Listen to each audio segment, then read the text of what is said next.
Good afternoon all of you. Previous session में हम लोगों ने डिस्कस की थी कि अकाउंटिंग का मीनिंग क्या होता है और पूरी अकाउंटिंग प्रोसेस को हमने देखे थे। तो हमने क्या चीज देखे थे लेक्चर नंबर 2 में कि अकाउंटिंग प्रोसेस में सबसे पहले हम देखते entity. What do you mean by entity? जिसकी बुक्स में अकाउंटिंग हम लोग कर रहे हैं, जिसकी बुक्स में हम लोग अकाउंटिंग कर रहे हैं उसे एंटिटी कहते हैं। जिसके बुक्स ऑफ अकाउंट हम मेंटेन कर रहे हैं, जिसका हम प्रॉफिट और लॉस पता लगाना चाहते। तो हमारे एग्जांपल मैंने पिछले बार डिस्कस किए थे, रिलायंस हमारी एंटिटी थी।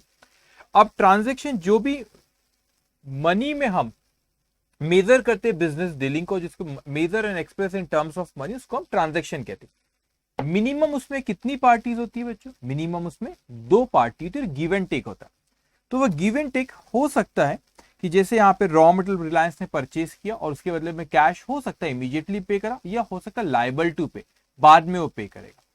तो यहाँ पे जो भी ट्रांजेक्शन्स होते हैं एंटिटी के, उसमें से एक पार्टी, मिनिमम दो पार्टी होती है, उसमें से एक पार्टी मिनिमम कौन सी, एक पार्टी आपकी कौन सी थी? वो आपकी एंटिटी खुद होती है। तो हमारे एग्जाम्पल में वो एक पार्टी कौन थी? रिलायंस इंडस्ट्रीज थी।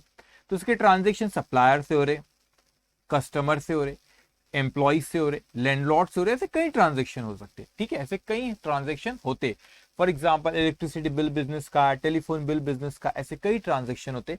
हर ट्रांजेक्शन में क्या चीज होती है कि एक पार्टी, मिनिमम 2 पार्टी, उसमें से एक पार्टी कौन होती है? हमारी एंटिटी। और हमारे एग्जाम्पल में कौन था? वो रिलायंस खुद थी। आप एक बार स्टूडेंट्स बताएंगे कि आवाज क्लियर आ रही है क्या? ओके। और फिर हमने देखे थे सबसे पहले हमारी एंटिटी होती, उसका क्या होता है? ट्रांजेक्शन। उस ट्रांजेक्शन को हम लोग एक जगह पे लिखते। सबसे पहले जब हम लिखते तो वो रिकॉर्डिंग कहते हैं उसको। वो प्राइमरी, इस रिकॉर्डिंग वाली स्टेज को, इसको हम प्राइमरी बुक्स ऑफ एंट्री भी कहते हैं, कि फर्स्ट टाइम आप उस ट्रांजेक्शन को क्या कर रहे हो? रिकॉर्ड कर रहे हो। Yes sir, yes sir, clear, okay okay. So यहां पे आपने जर्नल था, इस जर्नल में क्या करें? सारे ट्रांजेक्शन्स को लिखते, सिस्टमेटिकली लिखते। और हम डबल एंट्री सिस्टम एक हम आगे सीखेंगे। Double entry system, what do mean bye double entry system? Her transaction के 2 इफेक्ट होते हैं, गिव एंड टेक मैंने आपको बताया। तो डबल एंट्री सिस्टम उसको कहते हैं, हम आगे सीखेंगे वो डबल एंट्री सिस्टम क्या होती है और कैसे रिकॉर्ड करा जाता है। अब बिजनेसमैन चाहे तो सिर्फ जर्नल मेंटेन करे, लेकिन अगर वो चाहे तो इसके अलावा भी कोई और बुक मेंटेन कर सकता है, जैसे कि कैश बुक और सब्सिडरी बुक। लेकिन जब आप रिकॉर्ड करते पहली बार, तो कोई भी एक बुक में ही रिकॉर्ड करते, कोई भी एक बुक में ही हम लोग रिकॉर्ड करते। वो रिकॉर्ड, यहां पे कोई ट्रांजेक्शन हुआ तो अगर कैश से रिलेटेड ट्रांजेक्शन तो कैश बुक में आता है, तो जो भी कैश बुक से रिलेटेड ट्रांजेक्शन उस कैश बुक में लिखेंगे। जो भी अदर सब्सिडरी बुक से related transaction other subsidiary book में लिखेंगे। और बचे हुए ट्रांजेक्शन कहां लिखेंगे? जर्नल में। अगर आप तीनों बुक मेंटेन करो और अगर सिर्फ जर्नल मेंटेन करें तो सारे के सारे ट्रांजेक्शन किस में आते? जर्नल में आते। अब शायद आपके सामने क्वेश्चन राइज करोगे, सर कैश बुक में कब ट्रांजेक्शन लिखते, अदर सब्सिडरी बुक में कौन से ट्रांजेक्शन थे? वो सारी चीजें हम आगे डिस्कस करेंगे। अब हम लोग एक नेचर की इंफॉर्मेशन को एक जगह पे लेकर आते, उसे हम क्या कहते? अकाउंट कहते। तो अलग अलग ट्रांजेक्शन जो हुए, तो सारे के सारे ट्रांजेक्शन में रिकॉर्डिंग वाली स्टेज पे लिख ली, लेकिन वो तो सिस्टमेटिकली हमने डेट वाइज क्रोनोलॉजिकल ऑर्डर में हमने उसको लिख लिए। अब जब हमने उसको क्रोनोलॉजिकल ऑर्डर में हमने उसको लिख लिए, तो भाई वो सारे के सारे 100% ट्रांजेक्शन वहां पे अपने सीक्वेंस में लिखे, जैसे जैसे ऑर्डर ट्रांजेक्शन होते गए। अब उन ट्रांजेक्शन को, जिस एक नेचर की, सेम नेचर की इंफॉर्मेशन को एक जगह पे लेकर आना, उस जगह को कहते हैं हम अकाउंट। एक लेजर, एक बुक होती है, उसमें बहुत से अकाउंट होते हैं। उस अकाउंट में हम लेकर आते हैं। फॉर एग्जाम्पल ये जर्नल है, जर्नल में से इस बॉक्स में, हमने इसको बॉक्स बोले, इस बॉक्स को कॉमर्स की टर्म्स में अकाउंट कहते हैं। तो ये जर्नल में से इंफॉर्मेशन उठा के जो भी परचेज से रिलेटेड इंफॉर्मेशन, एग्जाम्पल ऐसे कई बॉक्सेस, कई अकाउंट्स बनते। तो परचेज से रिलेटेड जो इंफॉर्मेशन हमने जर्नल से उठा के उसको कहां पर लेकर आए? परचेज अकाउंट में। फिर यहाँ पर हमारा दूसरा था सेल्स अकाउंट। हमने मतलब इस जर्नल में जो भी सेल्स की इंफॉर्मेशन उस सेल्स अकाउंट में लेकर आए। इस जर्नल से जो भी इंफॉर्मेशन रिलेटेड टू सैलरी हो, सैलरी अकाउंट में लेकर आए। और इस जर्नल से जो भी इंफॉर्मेशन रिलेटेड टू रेंट थी, वो कहां पर लेकर आए? रेंट अकाउंट में लेकर आए। What does it mean? जो एक नेचर की इंफॉर्मेशन उसको एक जगह पर लेके आते। तो मैंने आपको समझाने प्रीवियस सेशन में कहता ये एक बॉक्स है, तो इस जर्नल में से इंफॉर्मेशन उठा के जो वो पर्टिकुलर बॉक्स, जो एक नेचर की इंफॉर्मेशन एक जगह पे लेके आ रहे। परचेज की इंफॉर्मेशन परचेज वाले बॉक्स में, सेल्स की इंफॉर्मेशन सेल्स वाले बॉक्स में, सैलरी की इंफॉर्मेशन सैलरी वाले बॉक्स में, रेंट की इंफॉर्मेशन रेंट वाले बॉक्स में। तो एक नेचर की इंफॉर्मेशन को हम क्या कर एक जगह पर लेकर आ रहे हैं। अब उस बॉक्सेस को हम कॉमर्स के टर्म में, हमारे अकाउंटिंग की टर्म में उसे हम कहते हैं, उसको हम कहते हैं अकाउंट। तो वो purchase account, sales account, salary account और रेंट अकाउंट उसके दो साइड होते हैं, left hand side, right hand side. Left hand side को हम बुलाते डेबिट के नाम से और राइट हैंड साइड को क्या नाम से बुलाते, क्रेडिट के नाम से। अब उसके बाद ये अकाउंट की क्या करते, जो जर्नल से हमने इस अकाउंट में लिखने की प्रोसेस को कहा जाता है पोस्टिंग। अब पोस्टिंग करे बाद इन अकाउंट्स की टोटल और बैलेंस करते। अगर ये debit side if more than the credit side we call it debit balance, and if credit side is more than the debit side we call it credit balance. Okay, और ये सारे accounts के balances निकल आते हैं और उन balance को एक जगह पर हम लिखते हैं, उस जगह को कहते हैं ट्रायल बैलेंस। जो भी अकाउंट का, जो भी बॉक्स का डेबिट बैलेंस है उसको डेबिट बैलेंस कॉलम में लिखते हैं और जिसका भी क्रेडिट बैलेंस कॉलम है उसको क्रेडिट बैलेंस कॉलम में लिखते। इस ट्रायल बैलेंस में एक्सपेंस, इनकम, एसेट और लायबिलिटी, इस ट्रायल बैलेंस में एक्सपेंस, इनकम, एसेट और लायबिलिटी सारी की सारी चीजें ट्रायल बैलेंस में आती है। ठीक है, अब क्या हुआ, तो भी हमारा पर्पस सॉल्व नहीं हुआ। क्यों? क्योंकि बिजनेस का ओनर ये चाहेगा कि मेरे बिजनेस का प्रॉफिट कितना वो बताओ। तो वो प्रॉफिट निकालने के पहले एक और चीज होती है एडजस्टमेंट एंट्री। जो एंट्री अगर आपने रिकॉर्डिंग वाले स्टेज पे कोई चीज नहीं लिखे तो उसको बाद में लिख लेते हैं, दैट इज एडजस्टमेंट एंट्री। और फिर आखिरी में आता है आपका फाइनेंशियल स्टेटमेंट। फाइनेंशियल स्टेटमेंट में दो चीज होती है, एक trading in profit and loss account और दूसरी balance sheet. Trading PNL account हमारा परफॉर्मेंस बताता है, मतलब हमारे बिजनेस का प्रॉफिट हुआ कि लॉस हुआ, और हमारे जो बैलेंस शीट होती है वो हमारी पोजीशन बताती है कि हमारी एसेट्स कितनी और लायबिलिटीज कितनी है। तो साइंस के स्टूडेंट बिल्कुल भी नहीं घबराएंगे जो जिन्होंने 11-12 साइंस में, अगर what is asset, what is liability, हर चीज का डिस्कशन आगे होगा। तो इसको समराइज किए थे हमने। सबसे पहले एंटिटी होता है, उसके ट्रांजेक्शन होते और उसके रिकॉर्डिंग होती है। वो रिकॉर्डिंग हो सकता है जर्नल में लिखी गई, हो सकता है कैश बुक, या हो सकता है अदर सब्सिडरी बुक। फिर अकाउंट बनाए, लेजर होता है, लेजर में अकाउंट्स बनाए जाते, फिर उसमें जर्नल से अकाउंट में लिखने को हम पोस्टिंग कहते हैं, और फिर अकाउंट की टोटलिंग और बैलेंसिंग करते और सारे बैलेंसेस को एक जगह पे लेके आते, उसे हम कहते हैं ट्रायल बैलेंस। ट्रायल बैलेंस के बाद एडजस्टमेंट एंट्री, ऑफिस के बाद बनता है फाइनल अकाउंट। तो ये फाइनेंशियल स्टेटमेंट को फाइनल अकाउंट के नाम से भी बुलाते हैं। तो ये हम लोगों ने पिछले सेशन में अकाउंटिंग की मीनिंग देखे थे, अकाउंटिंग की क्या देखे थे, मीनिंग देखे थे। तो according to AICP, American Institute of Certified Public Accountant, accounting is the art of recording, classifying, summarizing in a significant manner in terms of money transaction event which are in part at least of a financial character and interpreting the results thereof। उसके क्या करते हैं, वो recording है, classifying है, summarising है, क्या financial nature की इंफॉर्मेशन को हम लिखते हैं और उसके रिजल्ट को हम क्या करते हैं, इंटरप्रेट करते हैं कि प्रॉफिट है कि लॉस है। ये हम लोगों ने प्रीवियस सेशन में डिस्कस किए थे। अब वैसे तो आपको इस समराइज में, जो यहाँ पे जो आपको अकाउंटिंग प्रोसेस को जहाँ पे समराइज करके लिखा हूं, इसमें आपको ये आपको हमारे इस चैप्टर में क्या चीज कवर है, जर्नल कवर है। जर्नल पढ़ना है हमें, कैश बुक पढ़ना है, सब्सिडरी बुक पढ़ना है, अकाउंट पढ़ना है और ट्रायल बैलेंस। ये सारी चीजें जो हाईलाइट कर रखा हूं वो हम लोग को इस चैप्टर में पढ़ना है। लेकिन यहाँ पे इन चीजों पे आओ उसके पहले बहुत जरूरी है कि हम लोग यहां से शुरू करें। आपको एंटिटी दिख रहा है, तो सबसे पहले आज हम लोग शुरू करेंगे इसको एंटिटी से। तो ये चैप्टर में जो हाईलाइट करी गई ब्लू कलर से आपको दिख रही, वो हमको इस चैप्टर में पढ़ना है।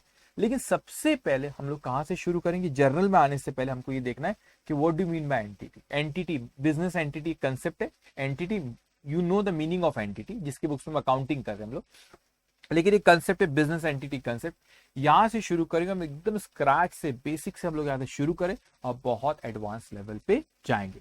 डिसिप्लिन होना बहुत जरूरी है। रेगुलर आप क्लास प्रॉपर अटेंड करेंगे, ओके, रेगुलर आप क्लास प्रॉपर अटेंड करेंगे और आपको जो होमवर्क दिया जाएगा उसको होमवर्क करना है। तो आज हम लोग शुरू करते हैं कि what do mean by entity and business entity concept. Entity से रिलेटेड एक बिजनेस एंटिटी कंसेप्ट है, वहां से हम लोग शुरू करेंगे। तो आज हम लोगों का कौन सा दिन है, डे 3। तो यहां पे लिख लेंगे हम लोग डे 3, ओके, डे 3।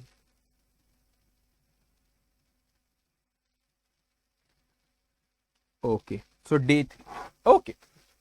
सो सबसे पहले यहां पे बिजनेस एंटिटी कंसेप्ट, तो मैं हेडिंग दे देता हूं यहां पे, business entity concept. Business entity concept, इसको और एक नाम से बुलाया जाता है, also known as separate entity concept, also known as separate entity concept. Okay, अब ध्यान से आप मेरी बात सुनते जाएंगे। अब यहां पे एक बंदा था, यहां पे एक बंदा है, ये इस बिजनेस का क्या है बच्चों, ये इस बिजनेस का ओनर है, ये इस बिजनेस का ओनर है। तो यहां पे रहा राइट हैंड साइड पे आपको दिख रहा है, ये रहा हमारा क्या बिजनेस, ये क्या रहा बच्चे, ये रहा हमारा बिजनेस रहा। तो ये बिजनेस है और ये ओनर है। ओनर का कोई नाम रख देते, ओनर का कोई नाम रख देते, फॉर एग्जाम्पल ये इसका नाम है सुमित। क्या नाम है इसका, सुमित। तो ये बिजनेस का कौन है, ओनर है। तो वैसे तो हम लोग देखा जाए तो हमको लगता है नहीं सर ये बिजनेस है, ये तो ओनर यही है, तो ये दोनों एक ही है। लेकिन हम अकाउंटिंग के इसमें हम दोनों को सेपरेट मानते। अकाउंटिंग में हम लोग क्या करते, हम ओनर की आइडेंटिटी अलग और बिजनेस की आइडेंटिटी अलग। सो हम हमेशा यही मानते हैं कि सर ओनर की आइडेंटिटी अलग है और बिजनेस की आइडेंटिटी अलग है। अब इंसान ही सोचता है कि सर ऐसा क्यों होता होगा कि ओनर की आइडेंटिटी अलग है बच्चों और बिजनेस की आइडेंटिटी अलग है, ऐसा क्यों? एक ही इंसान है, वो इसी का तो बिजनेस ओनर वही है, तो दिक्कत क्या, दोनों एक ही है, दोनों एक ही नहीं है। आप, हमारा ऑब्जेक्ट जो होता है, ऑब्जेक्टिव ऑफ अकाउंटिंग क्या होता है, हमारा अकाउंटिंग का ऑब्जेक्ट ये होता है कि हमको ज्यादा से ज्यादा क्या मिले, इंफॉर्मेशन मिले। तो बिजनेस में हमारा अकाउंटिंग का पर्पस ये होता है कि हमको ज्यादा से ज्यादा इंफॉर्मेशन मिले और वो इंफॉर्मेशन ज्यादा से ज्यादा मिले। लेकिन अगर मैं यहाँ पे ओनर के ट्रांजेक्शन और बिजनेस के ट्रांजेक्शन दोनों को मिक्स कर दूंगा तो मैं बिजनेस का प्रॉफिट और लॉस पता नहीं लगा पाऊंगा। मैं तो ये चाहता हूं मुझे ये पता चले कि मेरा बिजनेस का कितना प्रॉफिट हुआ कि लॉस, लेकिन मैं ओनर के पर्सनल ट्रांजेक्शन को भी बिजनेस के ट्रांजेक्शन्स में मिला दूं अगर, तो ओनर के पर्सनल खर्चे बिजनेस के खर्चों में मिक्स हो जाएंगे, या ओनर की पर्सनल इनकम बिजनेस की इनकम में मर्ज कर दूं, तो जो मेरी बिजनेस जो फिर मेरा बिजनेस का एक्सपेंस और इनकम आएगा वो सही नहीं रहेगा, क्योंकि उसमें ओनर के पर्सनल खर्चे और इनकम भी मिक्स हो गई। इसीलिए यहाँ पे ओनर की आइडेंटिटी अलग और बिजनेस की आइडेंटिटी अलग। बिजनेस की जब हम अकाउंटिंग करते, सपोज हमारे लिए एंटिटी यहाँ पे बिजनेस है, तो बिजनेस के इसमें सिर्फ हम बिजनेस के ही एक्सपेंसेस लिखेंगे और बिजनेस के ही इनकम लिखेंगे। मैं एक एग्जांपल देता हूं तो आपको समझ में आएगा कि क्यों ये दोनों को हम लोग सेपरेट मानते। यहाँ पे सबसे पहले ये ओनर इस बिजनेस में कुछ पैसा इन्वेस्ट करता है, ये ओनर क्या करता है, इस बिजनेस में क्या करता है, कुछ पैसा इन्वेस्ट करता है। सो इन्वेस्ट मनी, तो उसको कॉमर्स के टर्म में, हम कॉमर्स में इसे क्या कहते हैं, कैपिटल के नाम से बुलाते। तो जो मालिक बिजनेस में पैसा लगाता है उसे हम किस नाम से बुलाते, कैपिटल।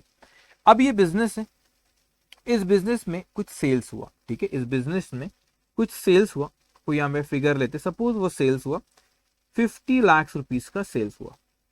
मैंने कहा कितने का सेल्स हुआ, 50 लाख रुपए का सेल्स हुआ। अब इसमें कुछ खर्चे हुएंगे, एग्जाम्पल के तौर पे मैंने कहा परचेज इन लोगों ने करे 30 लाख रुपए का। उसके बाद ये रेंटल प्रॉपर्टी, तो बिजनेस में वो रेंट भी पे करते, सपोज इन्होंने रेंट पे करे, ये प्रीमाइसेस जो आपको यहाँ पे दिख रहा है इसका रेंट पे करे, ओके, इसका रेंट पे करे, और इसका रेंट सपोज फॉर एग्जांपल उन्हें 3 लाख रुपए रेंट पे करे। उसके बाद वहां पे एम्प्लॉइज है, उन एम्प्लॉइज को क्या दिया गया, सैलरी दी गया, सपोज सैलरी उनको 5 लाख रुपए एम्प्लॉइज को सैलरी दी गई।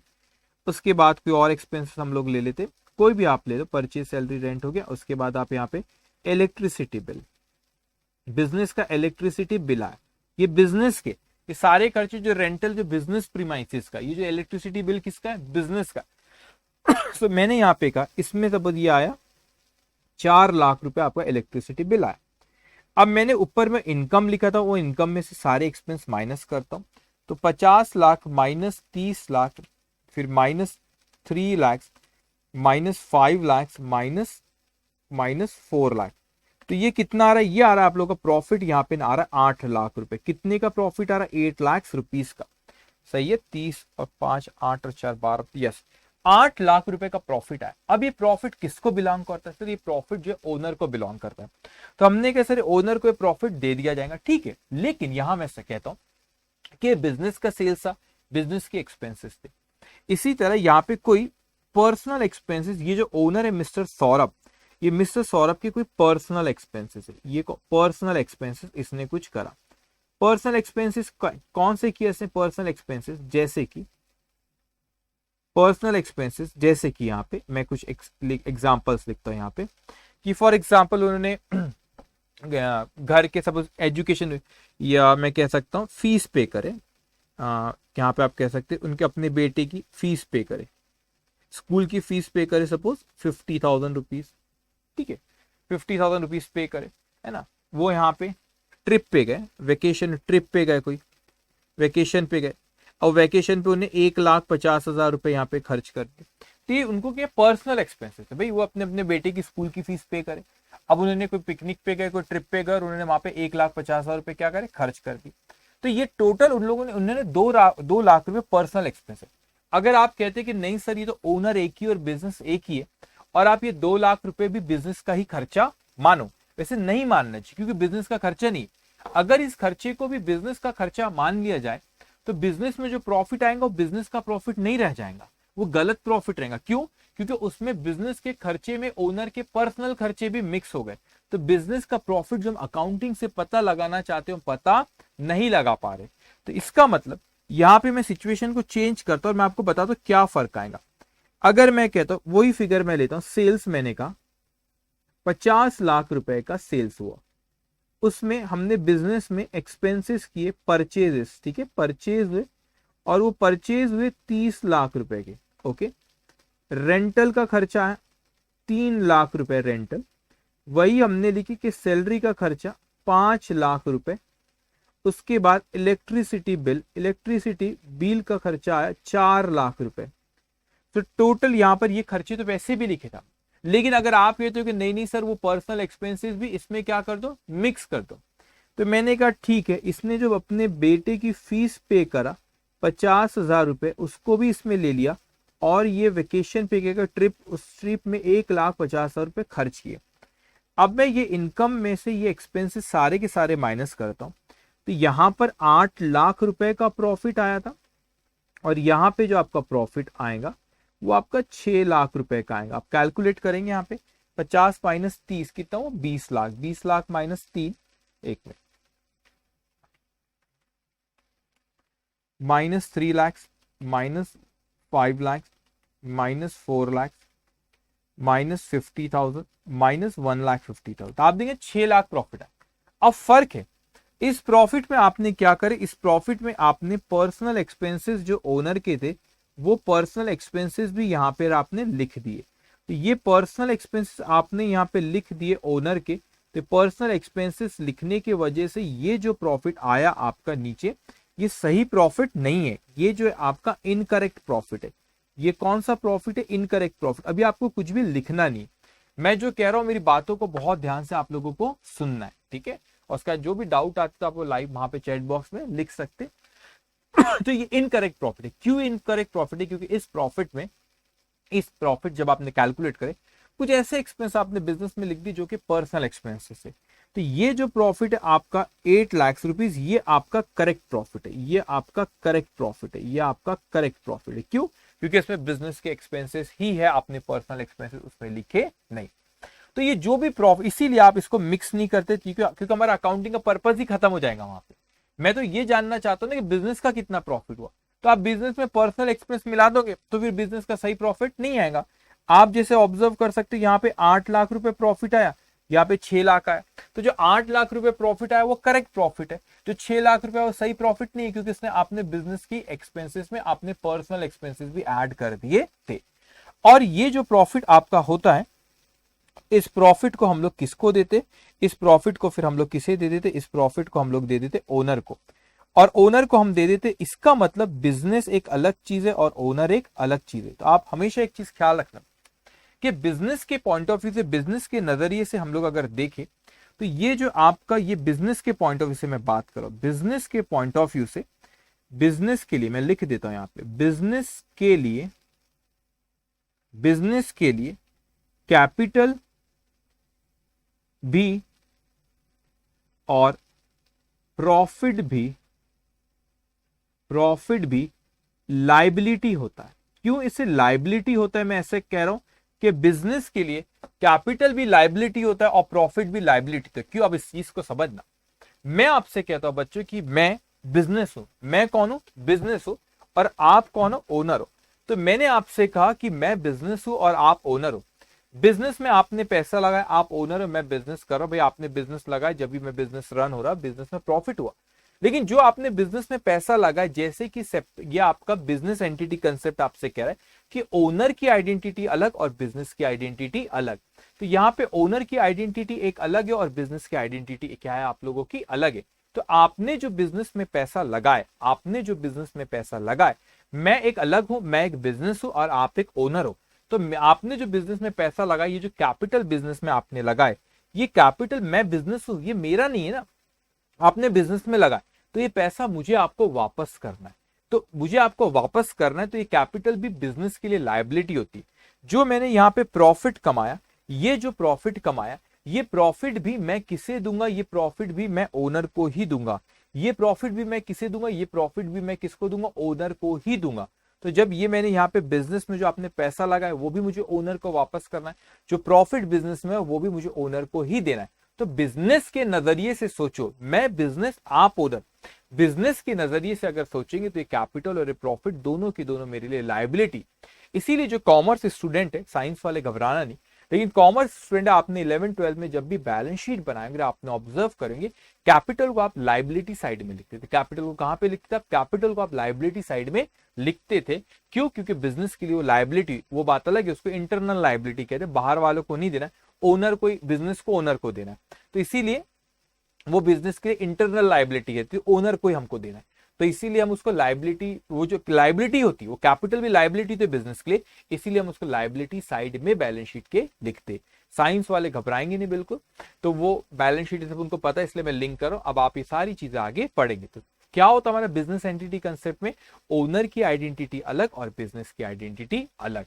तो यहां पे जब हम अकाउंटिंग करते हैं, जब आप अकाउंटिंग करेंगे तो आपको ये सबसे पहले देखना होता है कि हम किसकी बुक्स में अकाउंटिंग कर रहे हैं। तो अगर आप बिजनेस की बुक्स में अकाउंटिंग कर रहे हैं तो वही ट्रांजेक्शन इस केस में आएंगे जो बिजनेस से रिलेटेड है। बिजनेस की बुक्स में वही ट्रांजेक्शन आएंगे जो बिजनेस से रिलेटेड है। जो बिजनेस के रिलेटेड ट्रांजेक्शन नहीं है वो वहां पर नहीं आएंगे। तो जब भी आप जिसकी भी बुक्स में अकाउंटिंग करते हो, आप ये देखना एंटिटी कौन है। हम एग्जांपल लेते हैं कि हमारा एंटिटी ये बिजनेस है, तो एंटिटी के बिजनेस, एंटिटी कौन है? बिजनेस। तो जब बिजनेस की बुक्स में, जब हम यहाँ पे एंटिटी की बुक्स में जब हम अकाउंटिंग करेंगे, हम वो ट्रांजेक्शन को हमको ये पहचानना है कि ये बिजनेस के ट्रांजेक्शन ही उसकी अकाउंटिंग करते वक्त आएंगे। मैं कहता हूं कि ये बिजनेस हमारा सपोज रिलायंस है, तो हम जब एंटिटी हमारे लिए रिलायंस है, तो जब रिलायंस की हम अकाउंटिंग करेंगे तो वही ट्रांजेक्शन आएंगे जिसमें एंटिटी इन्वॉल्व है, जैसे कि हमारे एग्जांपल में रिलायंस। तो ये बिजनेस की अकाउंटिंग करते वही ट्रांजेक्शन बिजनेस में आएंगे जो बिजनेस से रिलेटेड रहेंगे। तो यहाँ पे इसीलिए हमको जरूरी होता है कि हम एक ओनर की आइडेंटिटी अलग और बिजनेस की आइडेंटिटी अलग। अभी कोई भी चीज लिखना नहीं, लिखना इंपॉर्टेंट नहीं है। ऑलरेडी आपको वैसे भी आपके पीडीएफ ये सेशन के बाद, हमें हर सेशन के बाद आपसे शेयर कर दी जाती है पीडीएफ। तो आपको सिर्फ क्या करना है, मेरी बातों को बहुत ध्यान से सुनना है, वो सबसे इंपॉर्टेंट है। अब हमने देखी यहाँ पे, ये रहा हमारा सेपरेट बिजनेस, हमारा बिजनेस एंटिटी कंसेप्ट। आपके पास, मैं उम्मीद करता हूं कि नोट्स, ये तो इंटरमीडिएट क्या है, फाउंडेशन, यस। अब मैं आपसे उम्मीद करता हूं कि आपके पास मटेरियल आ गए होंगे। अगर मटेरियल नहीं भी पहुंचा अभी तक के, तो आप घबराएंगे। आपको जो गूगल ड्राइव का लिंक मिला, उस गूगल ड्राइव में जाएंगे और वहां पर एक सेक्शन रहता है आपका नोट्स एंड क्लास, वहां पे एक सेक्शन रहता है बुक एंड क्यूए करके सर। उसमें आप जाओगे तो वहां पर आपको मिल जाएगा चैप्टर नंबर 1, आपको वहां पे मिल जाएगा। तो चैप्टर नंबर 1 की वहां पे पीडीएफ शेयर करेंगे, तो रेफरेंस के लिए आप वहां से देख सकते हो, और वैसे भी बुक आ जाएगी तो कोई प्रॉब्लम नहीं है। अब यहाँ पे हम लोग, पहला क्वेश्चन हमारा शुरू होता है, क्वेश्चन नंबर 1। जैसे कि आपको पता है जो क्लास के क्वेश्चन रहेंगे वो सीरीज क्या रहेंगे, उसका C1 नाम रहेगा। और इस चैप्टर में बहुत से छोटे छोटे कंसेप्ट मैं आपको समझाऊंगा। टोटल क्वेश्चंस हम लोगों को जो क्लास में करना रहेगा, टोटल क्वेश्चंस जो हम लोग को क्लास में करना रहेगा, वो कितने टोटल क्वेश्चंस हमारे क्लास में जो हम लोग करेंगे, just 1 minute. Okay, total question हम लोग जो क्लास में करें, कितने क्वेश्चन है? 33। तभी हमारा सिर्फ क्वेश्चन नंबर 1 शुरू हो रहा है, और चैप्टर नंबर 1 बहुत बहुत बहुत इंपॉर्टेंट है, क्योंकि इसी के बेसिस पे आगे के सारे चैप्टर्स आप लोग के डिपेंड है। ये जितना अच्छे से, जितने अच्छे से आप इस चैप्टर को करोगे, उतनी अच्छी अंडरस्टैंडिंग आपके आगे के चैप्टर में होगी। तो हम क्वेश्चन नंबर 1 शुरू करते हैं। 33 टोटल क्वेश्चन, प्रैक्टिस के भी क्वेश्चन आपको होमवर्क दिए जाएंगे, ठीक है। इसका सोल्यूशन यहाँ पे इंटेंशनली नहीं दिया गया। आप जब करोगे तो क्या होता है कि उसी के नीचे अगर सोल्यूशन दे दो तो स्टूडेंट सोल्यूशन पहले ही देख लेता है। तो इसीलिए इसके सोल्यूशन आपको अलग से पीडीएफ फॉर्मेट में दिया जाएगा, और आपने सॉल्व करे बाद ही जो होमवर्क दिया जाएगा, सॉल्व आप करोगे, उसके बाद फिर सोल्यूशन से क्रॉस चेक करोगे आपने सही करे कि नहीं, और उसमें जो भी डाउट होगा फिर वो आप मुझसे पूछेंगे। सो अब यहाँ पे हम लोग शुरू करते हैं क्लास का क्वेश्चन नंबर 1। मैं उम्मीद करता हूँ जैसे आपको मैंने फर्स्ट डे कहा था कि आप बुक परचेज करके ला लेंगे, 400 पेजेस की आप बुक परचेज करके ला लेंगे, और ये 2 बुक आपको मेंटेन कर रहे हैं, नोटबुक, एक क्लास बुक और होमवर्क। तो क्लास की क्लास बुक में रहेंगे, तो जैसे आपने अभी क्वेश्चन नंबर 1 जो आप कर रहे हो, तो क्लास बुक जो रहेंगे आप हेडिंग दे देना नोटबुक दोनों में, क्लास बुक और एक प्रैक्टिस बुक। तो क्लास बुक का अपन क्वेश्चन नंबर 1 शुरू कर रहे हैं, चैप्टर नंबर 1 का क्वेश्चन नंबर 1। जब मैं आपको प्रैक्टिस के लिए क्वेश्चन दूंगा तो जब फिर आपको प्रैक्टिस बुक है उसमें वो सॉल्व करना रहेगा। जिस तरीके से मैं आपको अप्रोच बताऊंगा उसी तरीके से आपको पढ़ना रहेगा। जो भी इंपॉर्टेंट पॉइंट्स रहेंगे मैं रेडिंग से उसको मार्क करूंगा। होमवर्क भी आपको जो रहेंगे, देखो सबसे इंपॉर्टेंट क्या होता है कि रिवीजन आपके बहुत होना चाहिए। तो आपको अगर अकाउंट्स में 90+ अगर स्कोर करना है तो आप लोगों का रिविजन, कंसेप्ट बहुत अच्छे से सारी चीजें क्लियर होना, और आप लोग क्या होना चाहिए वहां पे, कंसेप्ट बहुत अच्छे से क्लियर होना चाहिए, और दूसरी बात आपको उसके साथ साथ में आपका रिवीजन बहुत होना चाहिए। तो जब आप लोग, अभी तो शुरुआत है, मैं आपको बताऊंगा रिवाइज कैसे करना है, वो भी बहुत इंपॉर्टेंट है कि रिवाइज कैसे करना है, वो भी हम लोग डिस्कस करेंगे। जो होमवर्क दूंगा तो उसमें होमवर्क देंगे तो हो सकता है 70-80% सेम है, कुछ नई चीज आई तो उसको आप रेड कलर से मार्क कर लेंगे। तो मैंने आपको पहले दिन ही बताया था, ब्लैक या ब्लू पेन कोई भी एक पेन से जो लिखे उसी से पूरा लिखो। उसके साथ साथ में रेडिंग जरूर ले लेंगे आप। रेडिंग इसलिए ले लेंगे जो भी इंपॉर्टेंट पॉइंट है, जो भी कमेंट्स है और कोई भी एक्सप्लेनेशन हो, तो मैं रेडिंग से, जब भी मैंने रेडिंग से लिखा आपको भी रेडिंग से लिखना रहेगा। तो हम लोग शुरू करते हैं क्वेश्चन नंबर 1। और यहाँ पे लिखोगे कैसे, इस चीज को समझना। यहाँ पे आप किस तरीके से इसको आप लिखोगे, यहाँ पे जैसे कि मैं आपसे कहता हूं, यहाँ पे ये हमारा क्वेश्चन नंबर 1। ध्यान से अब आप शुरू करेंगे अपनी नोटबुक में लिखना, ये लिखना रहेगा अब आपको। तो मैंने कहा आपको कि ये क्वेश्चन नंबर 1 है। ये कौन सा आपका क्वेश्चन नंबर 1। अब क्वेश्चन नंबर 1 जब मैंने यहाँ पे लिखा तो यहाँ पे क्लास की बुक में देखो कौन सा पेज नंबर है, आपके पास जो बुक है क्लास की बुक में कौन सा पेज नंबर है, वो पेज नंबर है 13। आपको दिख रहा है स्क्रीन की, क्लास की बुक में कौन सा पेज नंबर है, पेज नंबर है 13। तो क्लास की बुक में पेज नंबर 13 और क्वेश्चन नंबर कौन सा है आपका 1। यहाँ पे आपने लिखने, जैसे मैं लिख रहा हूँ बस वैसे ही आपको लिखना है, क्वेश्चन नंबर 1 और क्लास की बुक में पेज नंबर कौन सा है 13। ध्यान से जैसा मैं लिख रहा हूँ वैसा ही लिखना रहेगा आपको, ठीक है। उसके बाद यहाँ पे जो क्लास की बुक जो आपके पास ये बुक है, अब आपको मैंने पहले दिन भी बताया था कि नोटबुक में आपने नंबर देना है। नोटबुक आपकी जो क्लास की बुक है उसमें नंबर देना आपने, नोटबुक 1 2 3 4 5 6, हर ये पेज के ऊपर 1 2, हर पेज पे आपको पूरी बुक पे नंबर लिख देना, 1 2 3 4 5, जितनी 400 पेजेस 800 पेज की, तो 400 नंबर हो गए। अब यहाँ पे आपने आपके क्लास जो नोटबुक है उसका नोटबुक का कौन सा पेज नंबर है, फॉर एग्जाम्पल नोटबुक में पेज नंबर 1 है सपोज, तो आपने यहाँ पे क्लास की बुक में लिखना है कि नोटबुक का कौन सा नंबर है, और यहाँ पे नोटबुक में लिखना है कि क्लास की बुक का कौन सा नंबर है। तो आपको दोनों चीज लिखना है यहाँ पे कि क्लास की बुक में लिखना है कि नोटबुक का कौन सा नंबर है, और नोटबुक में लिखना है कि क्लास के पेज में कौन सा नंबर है, वो दोनों आपको लिखना रहेगा। ओके, तो अब हम आ लेते हैं क्वेश्चन नंबर 1 पे और शुरू करेंगे। आसान आराम से एक बात आप मेरी सुनते जाएंगे, आप लोग को सारी चीज आवाज क्लियर है, आप लोग एक बार मैसेज में बता देंगे, और ओके वो मैसेज में बता देंगे, और जो भी डाउट आएगा तो सेशन खत्म होने के पहले भी मैं आपको कुछ वक्त दूं, या डाउट है तो आप अभी भी पोस्ट कर सकते, वो रीड करके मैं साथ ही साथ में आपको एक्सप्लेन करूंगा। ओके ओके ठीक है। अभी कहते हैं कि मिस्टर सौरभ, ये मैंने ऐसी कहा कि पेज आपको आपकी बुक में कौन सा पेज नंबर देख लेना पे, आपने नोटबुक में कौन सा नंबर तो यहाँ पे लिख देना। आपकी नोटबुक आई डोंट नो कौन पहला ही शुरू हो रहा होगा, अभी तो फर्स्ट नंबर होगा, तो जो भी नोटबुक का नंबर है उसको यहाँ पे आप लोग लिखोगे। अब आप यहाँ पे देखेंगे क्लास के यहाँ पे फर्स्ट क्वेश्चन हमारा आता है, ध्यान से हर एक चीज को, कोई भी जल्दबाजी नहीं करेंगे, आराम से हर एक पॉइंट को बहुत अच्छे से समझेंगे। तो यहाँ पर हमसे कहता है Mister Saurabh carries on business as a stationery dealer. तो वो बिजनेस किस चीज का करता है, उसका बिजनेस है स्टेशनरी का। किस चीज का बिजनेस है उसका, स्टेशनरी का उसका बिजनेस है। As a stationery dealer under the name of creative store, तो वो बिजनेस का नाम क्या है, creative store. State which of the following are transactions to be recorded in his business book. तो वो आपसे ये पूछता है जो उसका बिजनेस है क्रिएटिव स्टोर, इस बिजनेस केस में कौन कौन से ट्रांजेक्शन उसको यहाँ पे आएंगे। बस हमको सिर्फ इस क्वेश्चन में ये बताना है कि बिजनेस में कौन कौन से ट्रांजेक्शन आते हैं, यस और नो में जवाब देना है।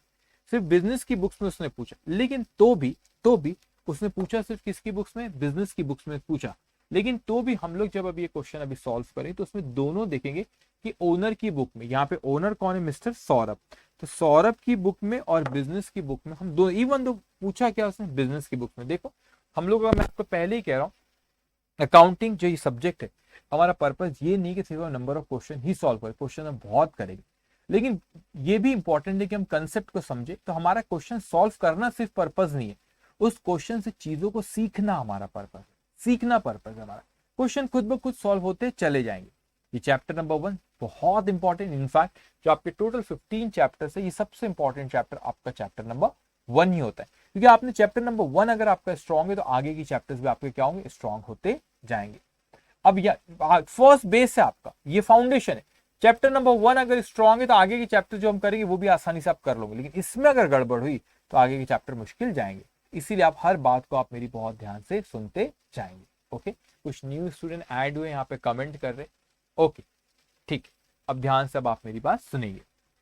सो यहाँ पे हमारा सबसे पहले हम लोग शुरू करते हैं, यहाँ पे उसने ए से लेके एम तक के दिया है ट्रांजेक्शन, और हमसे ये पूछा है क्या वो बिजनेस की बुक्स में लिखना चाहिए। तो आप सिंपल सी चीज है, बिजनेस की बुक्स में कब लिखेंगे, जब बिजनेस उसमें इन्वॉल्व, बिजनेस उसमें इन्वॉल्व है तो ही वो बिजनेस की बुक्स में, बिजनेस के एक्सपेंस और बिजनेस के इनकम, बिजनेस उस ट्रांजेक्शन में इन्वॉल्व होना चाहिए तो बिजनेस की बुक्स में आएगा, बिजनेस उस ट्रांजेक्शन में इन्वॉल्व नहीं है तो बिजनेस की बुक्स में वो नहीं आएगा।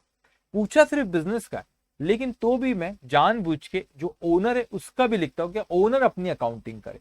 अकाउंटिंग हर कोई कर सकता है, जनरली बिजनेस अकाउंटिंग करता है because they want to find out the profit और लॉस ऑफ बिजनेस, लेकिन जरूरी नहीं है कि सिर्फ बिजनेस ही अकाउंटिंग करे।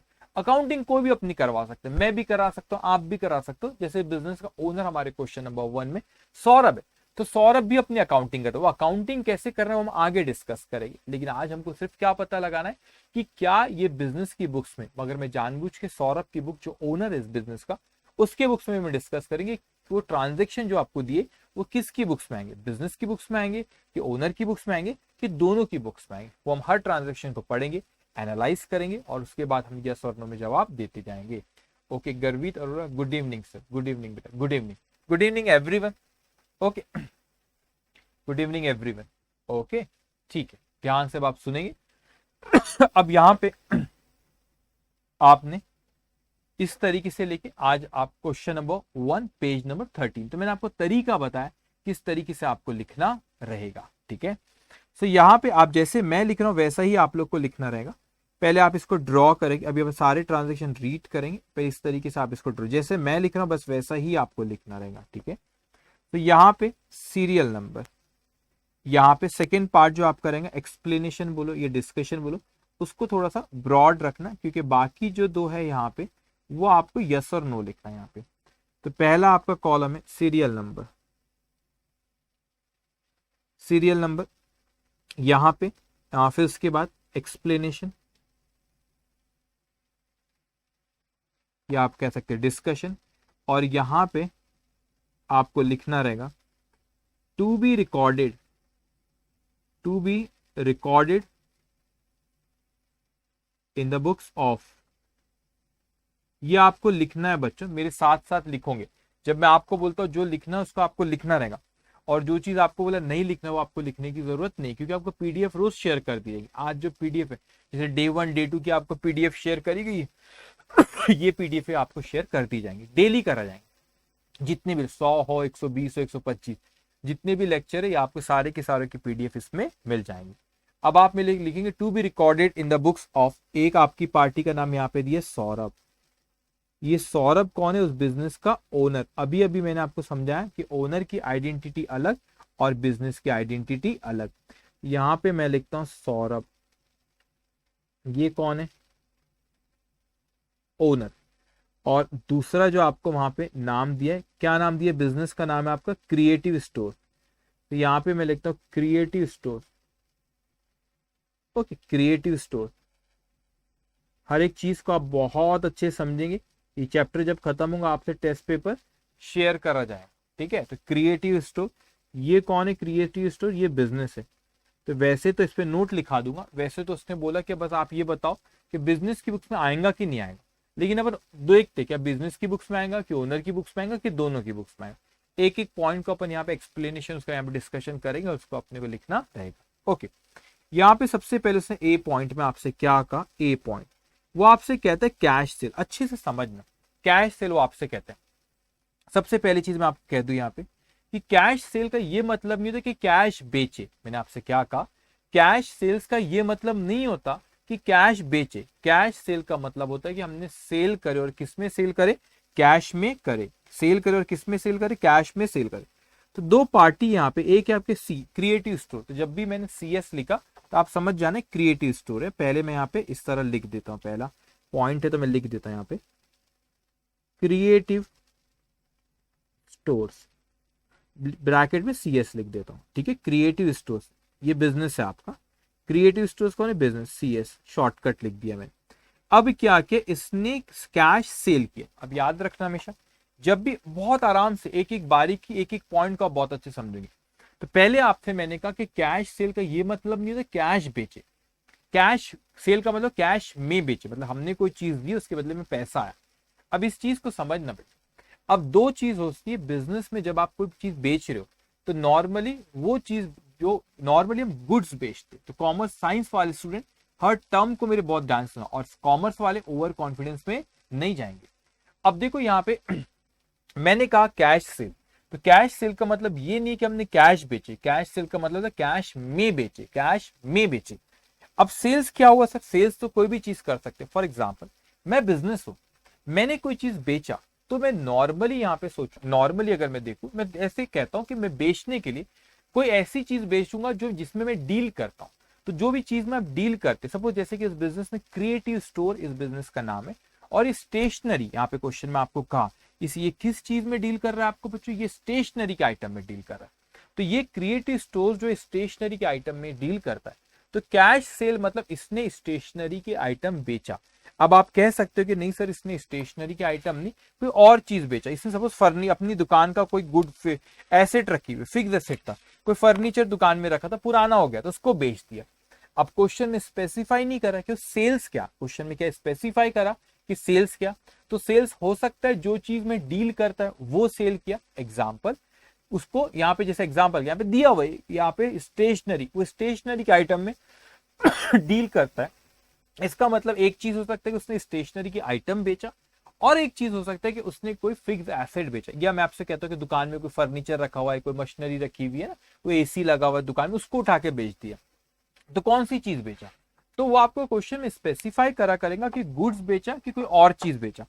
लेकिन जब आपको क्वेश्चन में स्पेसिफाई नहीं करा गया, जब आपको क्वेश्चन में स्पेसिफाई नहीं करा गया, तो यहाँ पे ये हो सकता है कि उसने क्या सेल किया, गुड्स बेचा, और हो सकता है कि फिक्स एसेट। अब साइंस वाले घबराना मत, फिक्स एसेट टर्म आया तो एग्जांपल के तौर पे गुड्स का मतलब क्या होता है, जिस चीज में आप लोग डील करते, बिजनेस जो फॉर एग्जांपल मैं कहता हूँ ये स्टेशनरी का बिजनेस, तो इसके लिए गुड्स क्या हो गया, स्टेशनरी का आइटम।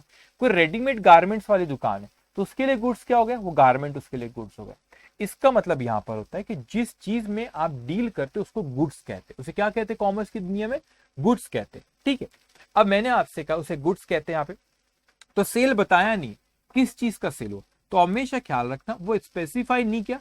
तो हमेशा जब तक आप CA नहीं बनते हो, याद रखना हमेशा नॉर्मल चीजें सोचना, एबनॉर्मल चीजें आपको क्वेश्चन में लिखी रहेंगी।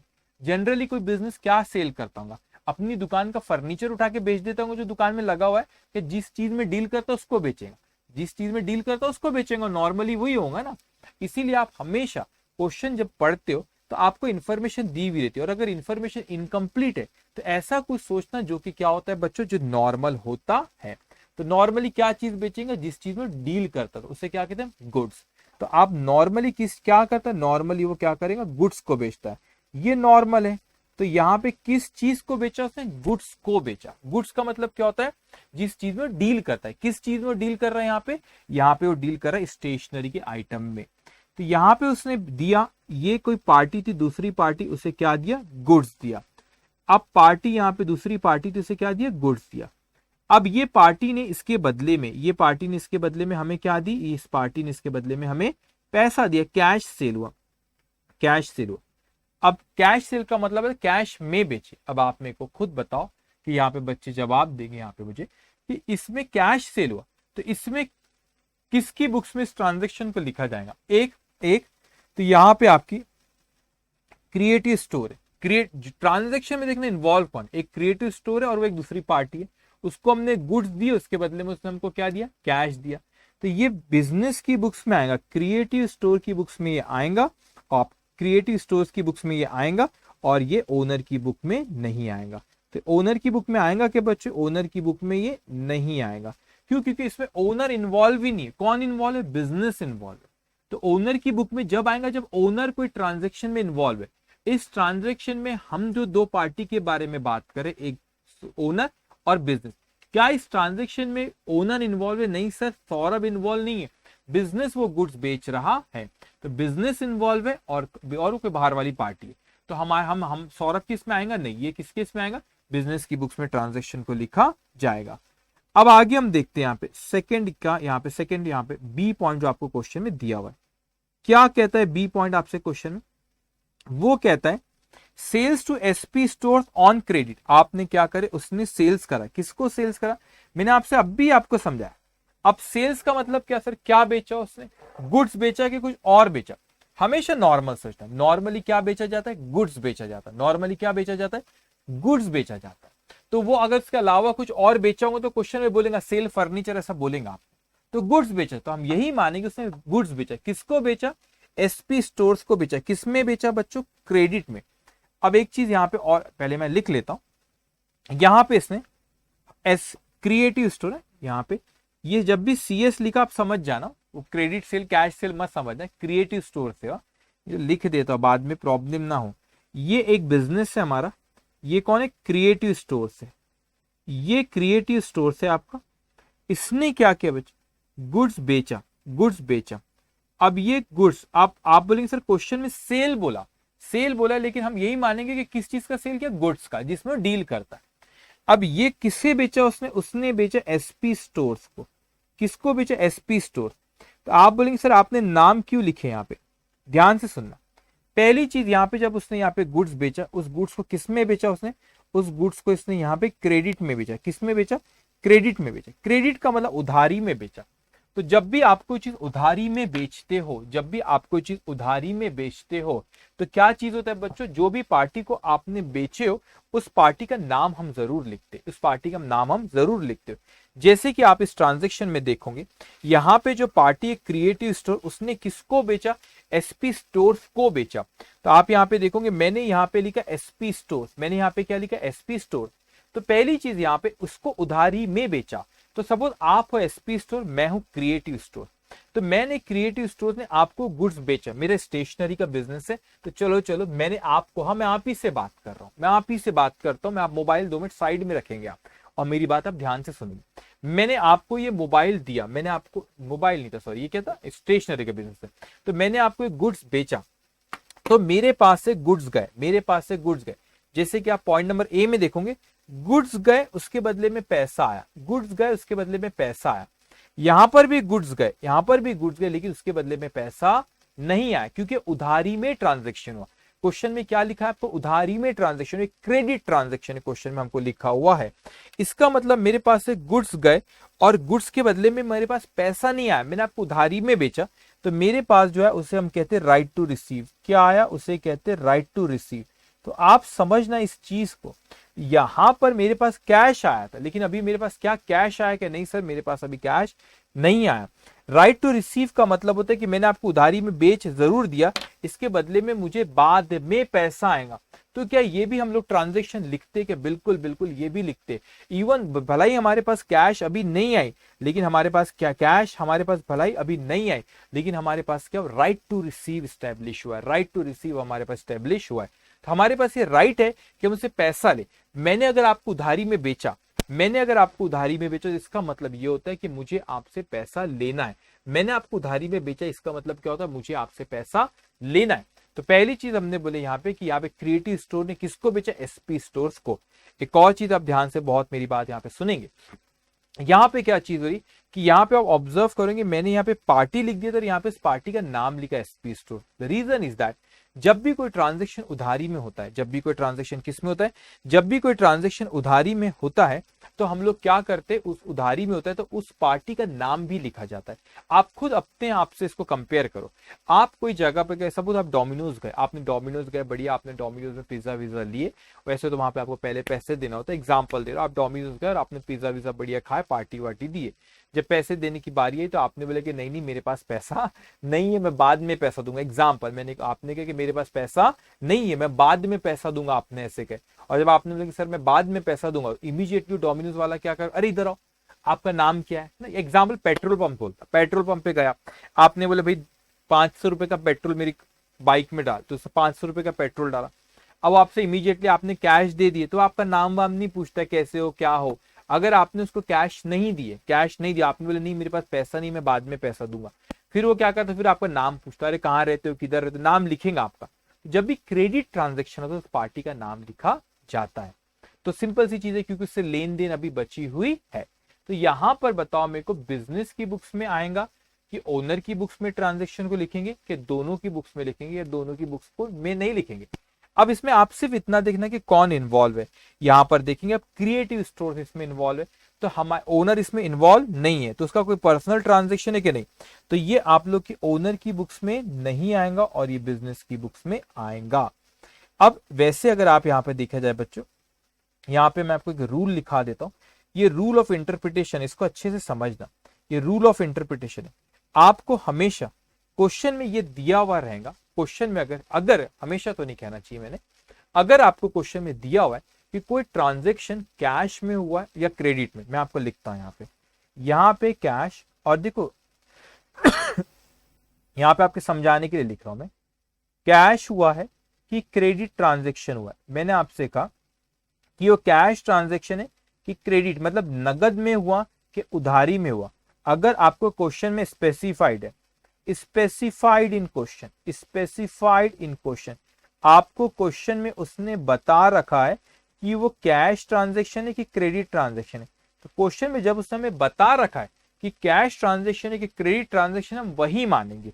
अगर सपोज उसने आपको क्वेश्चन में कह रखा है कि ये कैश ट्रांजेक्शन है, और अगर क्वेश्चन में बता चुका है कि क्रेडिट ट्रांजेक्शन है, तो जब उसने बोल रखा है कि कैश ट्रांजेक्शन है तो कैश ट्रांजेक्शन ही है। अगर क्वेश्चन में स्पेसिफाई करा है क्रेडिट ट्रांजेक्शन है तो क्रेडिट ट्रांजेक्शन ही है।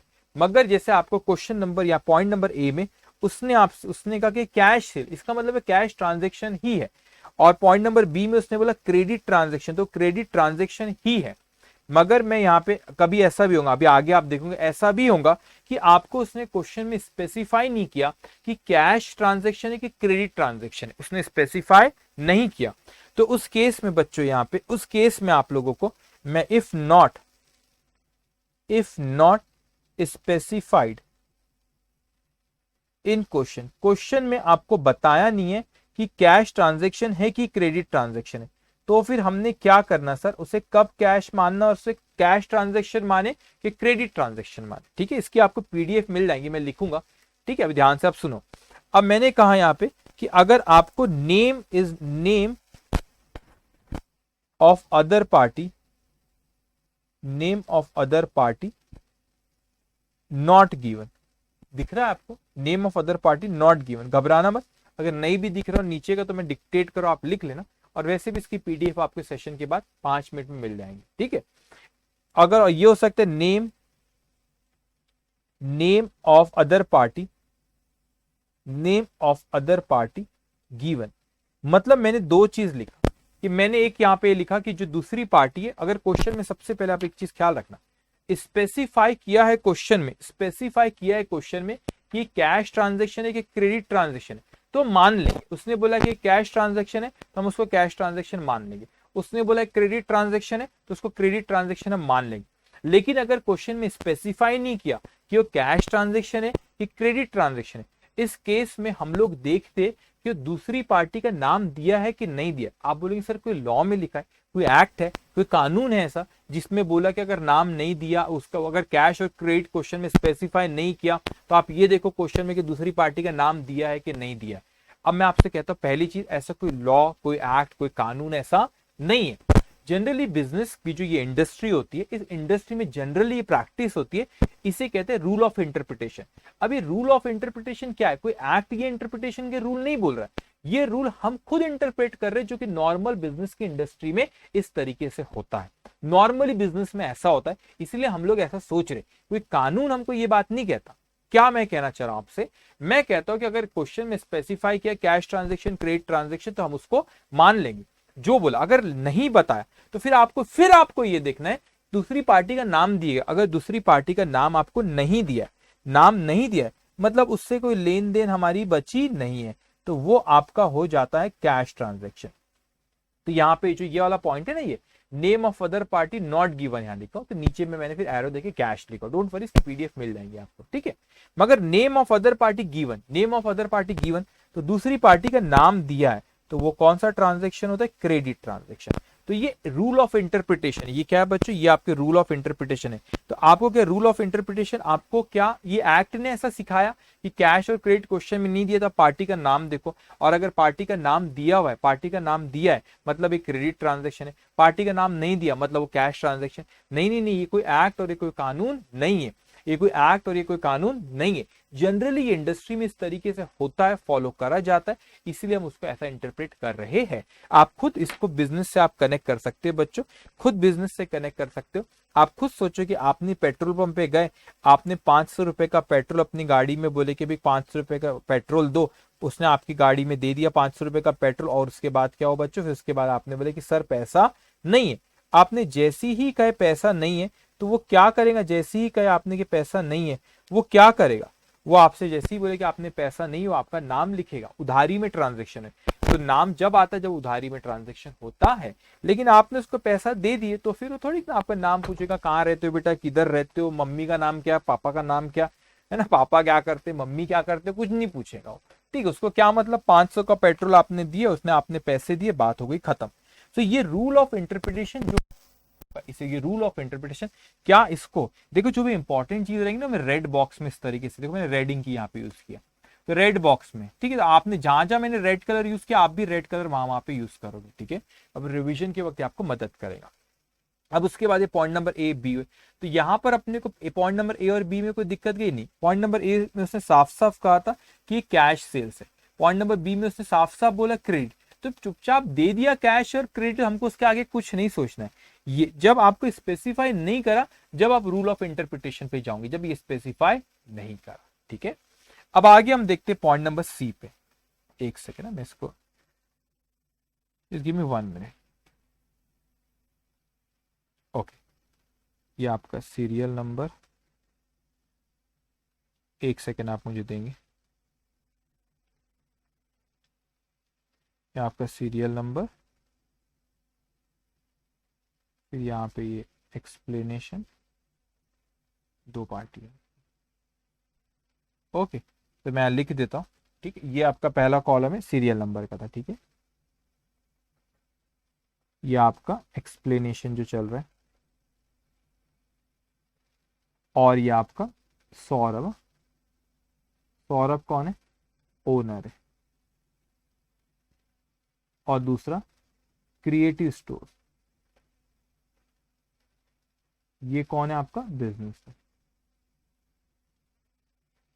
क्रिएटिव स्टोर के आपका बिजनेस है, ठीक है। दिख रहा है आपको?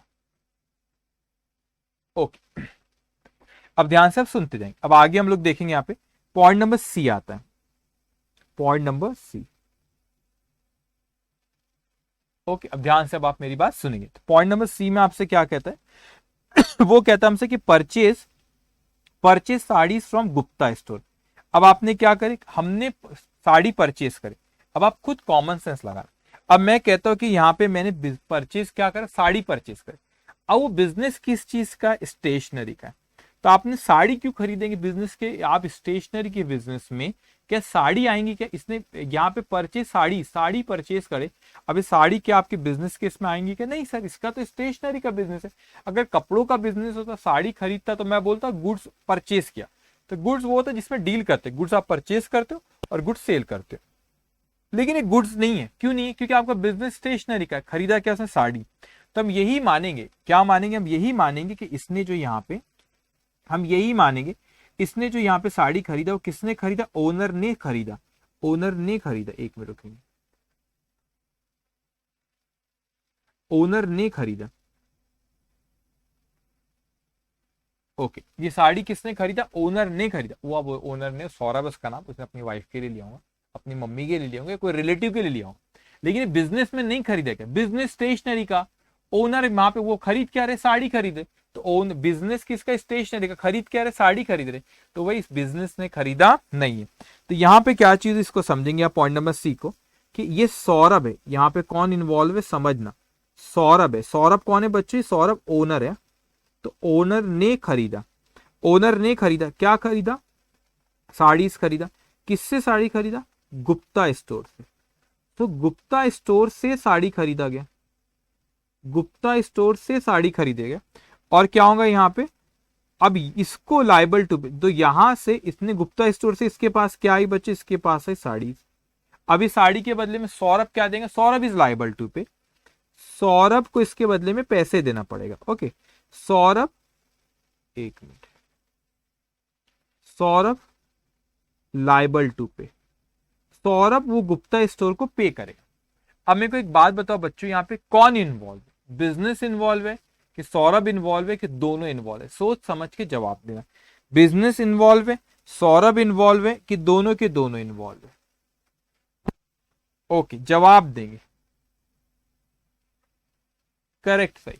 हितेश कहते sir Saurabh involve, business involve नहीं है, correct. Okay okay, business involve है, सॉरी सौरभ इन्वॉल्व है, बिजनेस इन्वॉल्व नहीं है, क्योंकि साड़ी किसने खरीदा, सौरभ ने खरीदा। अब आप बोलेंगे नहीं नहीं sir only Saurabh, very good Malik, very good बेटा। हितेश ने भी कहा कि सिर्फ बिजनेस है, फिर उसके बाद अनन्या, गौरांग, सौरभ, ओके, अंकित, शशिन, ओके। तो ये कहते हैं कि कौन इन्वॉल्व है इसमें, इसमें सिर्फ कौन इन्वॉल्व है, सौरभ इन्वॉल्व है, बिजनेस इन्वॉल्व नहीं। कैसे मैंने कहा कि सिर्फ सौरभ इन्वॉल्व है, सौरभ इन्वॉल्व इसलिए कहा क्योंकि वो साड़ी खरीदी गई, वो बिजनेस किस में डील कर रहा है, स्टेशनरी के आइटम्स में भी है, तो स्टेशनरी की दुकान में साड़ी तो खरीदेगा नहीं, तो सौरभ ने खरीदा, तो इसमें सौरभ इन्वॉल्व है, यस ओनर इन्वॉल्व है, सौरभ की बुक्स में आएगा, बिजनेस की बुक्स में ये नहीं आएगा, बिजनेस की बुक्स में ये नहीं आएगा, वेरी गुड। ओके, अब यहाँ पे वैसे रेयरली होता है, आप हमेशा नॉर्मल सोचना, नॉर्मल सोचना, लेकिन रेयरली ऐसा भी होता है, आपने कभी ज्वेलरी की शॉप में गए, आप अपने पेरेंट्स के साथ कभी ज्वेलरी की शॉप में गए, तो आपने ऑब्जर्व करेंगे वहां पे जो सेल करते हो एक जैसे कपड़े पहनते, जो वहां पे गर्ल्स होते, जो लेडीज होते, बोले क्या एक जैसी साड़ी हर कोई, वो इंप्लॉय होते ज्वेलरी शॉप के। तो रेयरली हो सकता है कि भाई कोई ज्वेलरी की दुकान है, रेयरली होगा, जनरली ऐसा नहीं होता कि ज्वेलरी की दुकान में उन्होंने साड़ी खरीदा अपने इंप्लॉयज के लिए, क्योंकि एक जैसी साड़ी को सब इंप्लॉयज पहने, जब कस्टमर आए तो सेम हम पहचानने में, आइडेंटिफाई करने में आसान होगा, ये है कि हमको प्रोडक्ट वो बताएंगे, ज्वेलरी बताएंगे, तो वो साड़ी खरीदे, वो स्टेशनरी की दुकान में ऐसा जनरली ऐसा नहीं हो सकता कि स्टेशनरी की दुकान में साड़ी खरीद कर लेकर, है ना। तो नॉर्मल ये कि ओनर ने खरीदा वो साड़ी अपने पर, वो सौरभ है, वो तो साड़ी नहीं पहनेगा, वो लड़का है, वो अपने मम्मी के लिए, अपने वाइफ के लिए, है ना, तो ये अपने मम्मी के लिए, अपने वाइफ के लिए, या उसने अपने रिलेटिव्स के लिए वो साड़ी खरीदा होगा। जिसके लिए भी खरीदा भाई, वो उसका खर्च, वो बिजनेस का नहीं, तो इसलिए बिजनेस की बुक्स में रिकॉर्ड नहीं होगा। ओके, अब आते हैं हम लोग पॉइंट नंबर डी पे। पॉइंट नंबर डी पे क्या कहता है, पॉइंट नंबर डी हमसे वो कहता है पॉइंट नंबर डी, ओके एक second, yes, paid rent to landlord where Saurabh reside from his personal bank account. अब इस चीज को समझना बच्चों, यहां पे क्या हुआ, आपका डी पॉइंट में आपसे कहता है ये सौरभ है, ये सौरभ है, ये क्या हुआ, इसने पे करा, इसने क्या पे करा, किसको पे करा, लैंडलॉर्ड को, तो बैंक से। तो यहां पे इस चीज को समझ, इसने पे करा, तो मैंने इसके पास से बैंक गया। अब देखो, आप इसको ऐसा मत कहना कि बैंक गया, मतलब ऐसा मत इंटरप्रेट करना कि बैंक दिए, हमने बैंक नहीं दिए, हमने बैंक के थ्रू पैसा दिए, इसका ये मतलब हमने बैंक के थ्रू पैसा दिया। बैंक को ये मत रीड करना कि हमने बैंक दे दिए उठा के, अरे भैया मेरे बैंक के थ्रू, हमारे बैंक अकाउंट के थ्रू पैसा दिए, क्यों, क्योंकि इसने कुछ बेनिफिट दिया। किसको बेनिफिट दिया, सौरभ को बेनिफिट दिया। किस चीज के बेनिफिट दिया भाई, रेंट पे सौरभ रहता है, उसका घर, अब रेंट पे सौरभ रहता है, उस कहीं पर ये लिखा था कि बच्चों सौरभ ले रहता है, यहाँ पे कहीं पर हम लोगों को ये लिखा था कोई इस पे पॉइंट में कि उसने रेंट कोई बिजनेस की प्रॉपर्टी थी, बिजनेस के, हमने बिजनेस के लिए कोई रेंटल शॉप ली, ऐसा कुछ था कि नहीं। उसने क्वेश्चन में साफ साफ का paid rent to landlord where Saurabh जहां रहता है उसके पर्सनल बैंक अकाउंट से। तो सौरभ के personal expense from personal account, personal expense from personal account. तो सौरभ का पर्सनल अकाउंट है, क्या हुआ यहाँ पे, सौरभ का क्या था, पर्सनल एक्सपेंसेस था, और वो कहां से, क्या बिजनेस में से। तो business, sorry not business, Saurabh का पर्सनल एक्सपेंसेस सौरभ के अकाउंट से गया, तो बिजनेस इसमें इन्वॉल्व नहीं है। तो आप देखोगे सौरभ जहां रहता है वो सौरभ पर्सनल बैंक अकाउंट, तो personal expense from personal bank account, तो इसमें बिजनेस इन्वॉल्व नहीं है। इसीलिए बच्चों ये सौरभ की बुक में ये ट्रांजेक्शन आएगा, बिजनेस की बुक्स में ट्रांजेक्शन नहीं आएगा। और बैंक को आप ऐसा इंटरप्रेट मत करना कि बैंक दिए, ऐसा नहीं हो सकता भाई, बैंक नहीं दिए, बैंक के थ्रू पैसा दिए। तो यहां पे लिख देता हूं मैं, बैंक नहीं दिए, बैंक के थ्रू दिए, बैंक नहीं दिए, बैंक के थ्रू दिए, बैंक के थ्रू पैसे दिए, उसका ये मतलब होता है बैंक के थ्रू पैसे दिए। समझ में आई चीज। तो सौरभ ने दिया, कोई क्रिएटिव स्टोर ने पैसा नहीं दिया, या कोई वो क्रिएटिव स्टोर, या कोई क्रिएटिव स्टोर उसमें इन्वॉल्व था कि क्रिएटिव स्टोर ने रेंटल पे लिया क्या, नहीं। तो ये सौरभ की बुक में आएगा, बिजनेस की बुक में ट्रांजेक्शन नहीं आएगा। नेक्स्ट पॉइंट अब हम लोग यहां पे पढ़ते, नेक्स्ट पॉइंट, की पॉइंट क्या कह रहा है आपसे, वो कहता है कि यहां पे used stationery for domestic purpose. अब क्या हुआ कि डोमेस्टिक पर्पस मतलब पर्सनल यूज के लिए। अब स्टेशनरी कहां से यूज करें, हमारी दुकान स्टेशनरी की, हमारी दुकान में स्टेशनरी रखी हुई थी, हमारी दुकान में क्या, हमारी दुकान में स्टेशनरी रखी हुई थी, और सौरभ ने क्या करा, पर्सनल यूज के लिए, घर के लिए स्टेशनरी लेकर चले गया। तो वही होता है ना, कोई बिजनेसमैन होता है तो उसको अपने घर चलाने होते, तो बिजनेस में पैसा भी लेके जाता है, उसको ड्रॉइंग्स कहते हैं। और वो पर्सनल यूज के लिए कोई गुड्स भी दुकान के उठा के लेके जाता है, वो भी उसको ड्रॉइंग्स कहते हैं। एक इसमें पैसा लेके जा रहा है, एक इसमें गुड्स लेके जा रहा है। तो आप अगर यहाँ पे देखोगे, एक हमने कहा कि सर ये क्रिएटिव स्टोर्स है, ये क्रिएटिव स्टोर्स है, क्रिएटिव स्टोर्स कौन है, बिजनेस। तो ये क्रिएटिव स्टोर से गुड्स गए, इस क्रिएटिव स्टोर से क्या गए बच्चों, गुड्स गए। अब ध्यान से मेरी बात को समझना, गुड्स कौन लेकर के, यहाँ पे हमने बाहर वालों को नहीं बेचे, हमने किसको दिए, सौरभ को। तो इसमें तो क्रिएटिव स्टोर्स भी इन्वॉल्व हो गया और सौरभ भी इन्वॉल्व हो गया, क्योंकि क्रिएटिव स्टोर ने दिया, किसको दिया, सौरभ को दिया। अब इसके बदले में सौरभ से क्या मिलेगा, क्योंकि अकाउंटिंग में गिव एंड टेक है, ट्रांजेक्शन में दो चीज लेन देन होती है। तो भाई मैं बिजनेस हूं, आप सौरभ हो, तो मैंने आपको गुड्स दिया, आप अपने पर्सनल यूज के लिए स्टेशनरी लेकर चले गए। तो जब आप पर्सनल यूज के लिए स्टेशनरी यहां पर लेकर चले गए, तो मैं भी इन्वॉल्व, आप भी इन्वॉल्व, लेकिन इसके बदले में आप मुझको क्या दोगे। तो आप आगे देखोगे बच्चों, एक अकाउंट होता है, उस अकाउंट को क्या कहते हैं, कैपिटल अकाउंट। उस अकाउंट को क्या कहते हैं, कैपिटल अकाउंट। कैपिटल अकाउंट वो होता है जो बिजनेस में एक बॉक्स होता है, उस बॉक्स का नाम कैपिटल। जैसे डिफरेंट बॉक्सेस होते हैं, डिफरेंट अकाउंट, जैसे कल मैंने आपको बताया था प्रीवियस सेशन में। तो ये कैपिटल अकाउंट किसका होता है, ओनर का। तो ओनर का जो अकाउंट होता है ना बिजनेस में, जैसे मेरे अलग अलग बॉक्सेस में डिफरेंट डिफरेंट अकाउंट्स मेंटेन करता हूँ, सेम नेचर की इंफॉर्मेशन को एक जगह पे लेके आता हूँ, तो वो सेम नेचर में कैपिटल अकाउंट भी होता है। तो बिजनेस में जो एक अकाउंट होता है कैपिटल अकाउंट, वो किसका, ओनर का रहता है, ओनर का अकाउंट जो बिजनेस मेंटेन करता है। अब उसी तरह यहाँ पे भाई कि भाई साहब आपने, मैं आपको अलग तरीके से कहता हूँ कि बिजनेस में ओनर ने पैसा लगाया, बिजनेस में ओनर ने पैसा लगाया, तो आपने बिजनेस में पैसा लगाया, तो भाई आप बिजनेस में से कोई चीज लेके जा रहे हो, इस चीज को समझना।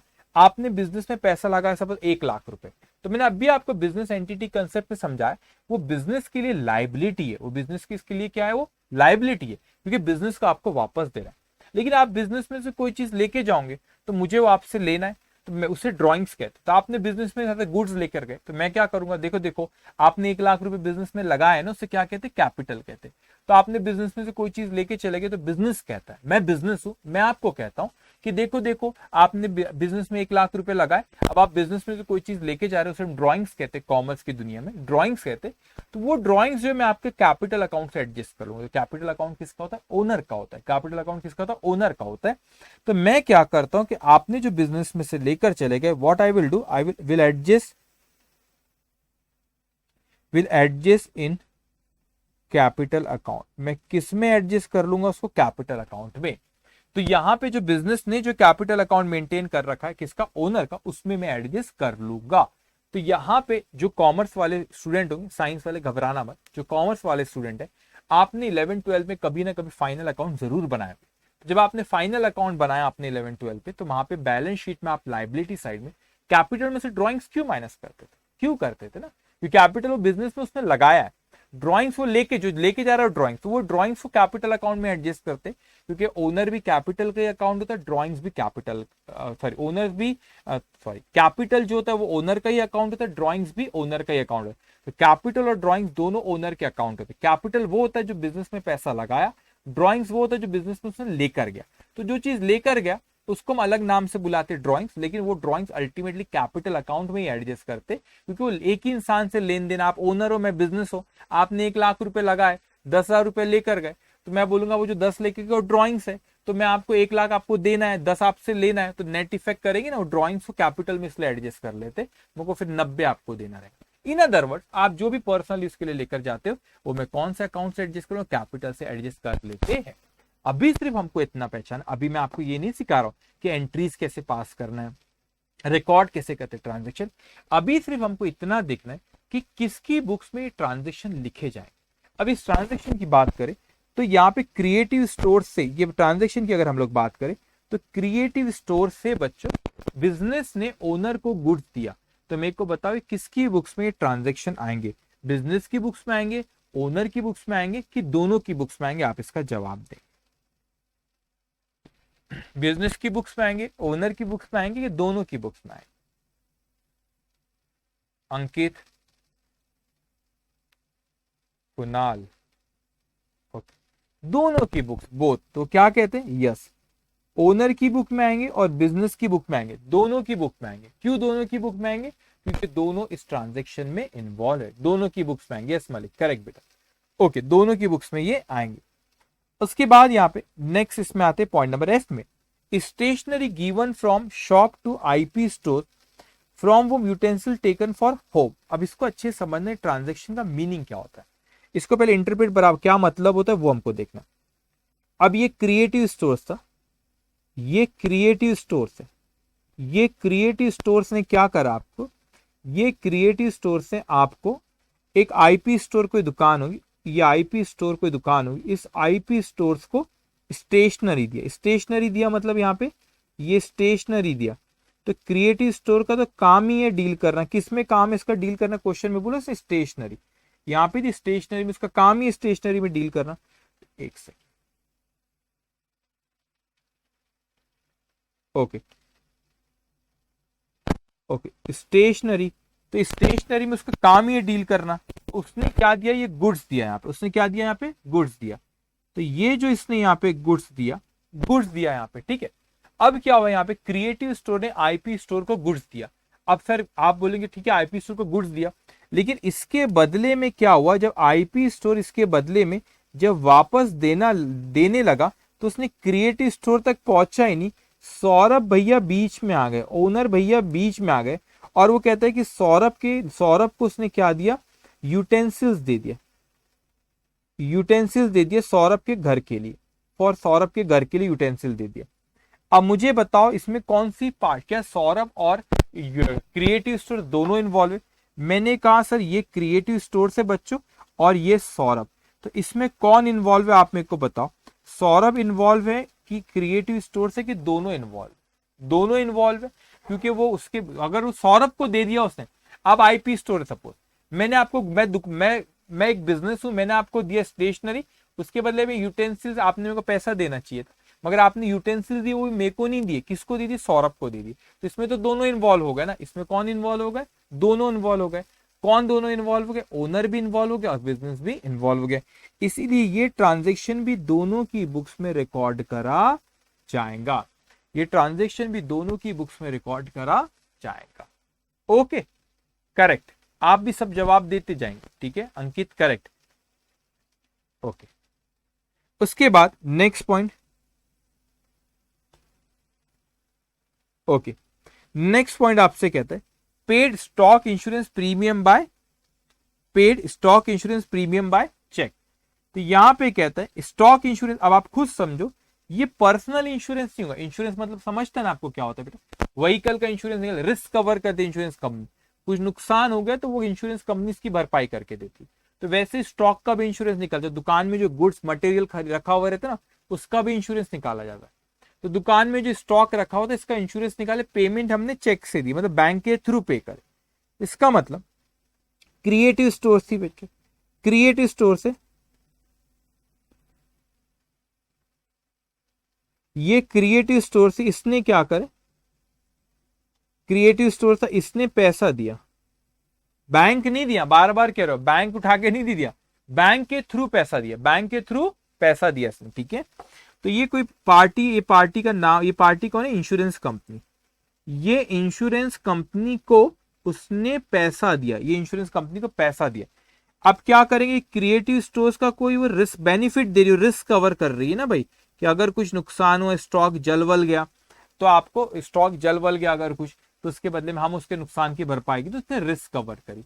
अब आप मेरे को बताओ इसमें कौन सी पार्टी इन्वॉल्व है, एक तो आपकी क्रिएटिव स्टोर्स इन्वॉल्व है, क्या इसमें सौरभ इन्वॉल्व है क्या, सौरभ का इसमें कोई इन्वॉल्वमेंट है ही नहीं, वो इंश्योरेंस कोई सौरभ का हो रहा है क्या, नहीं नहीं सर, वो तो दुकान के गुड्स का हो रहा है, स्टॉक का हो रहा है, तो इसमें सौरभ इन्वॉल्व नहीं है, इसीलिए ये सौरभ की बुक्स में ये ट्रांजेक्शन नहीं लिखा जाएगा, बिजनेस की बुक्स में लिखा जाएगा, हाँ ये बिजनेस की बुक्स में लिखा जाएगा।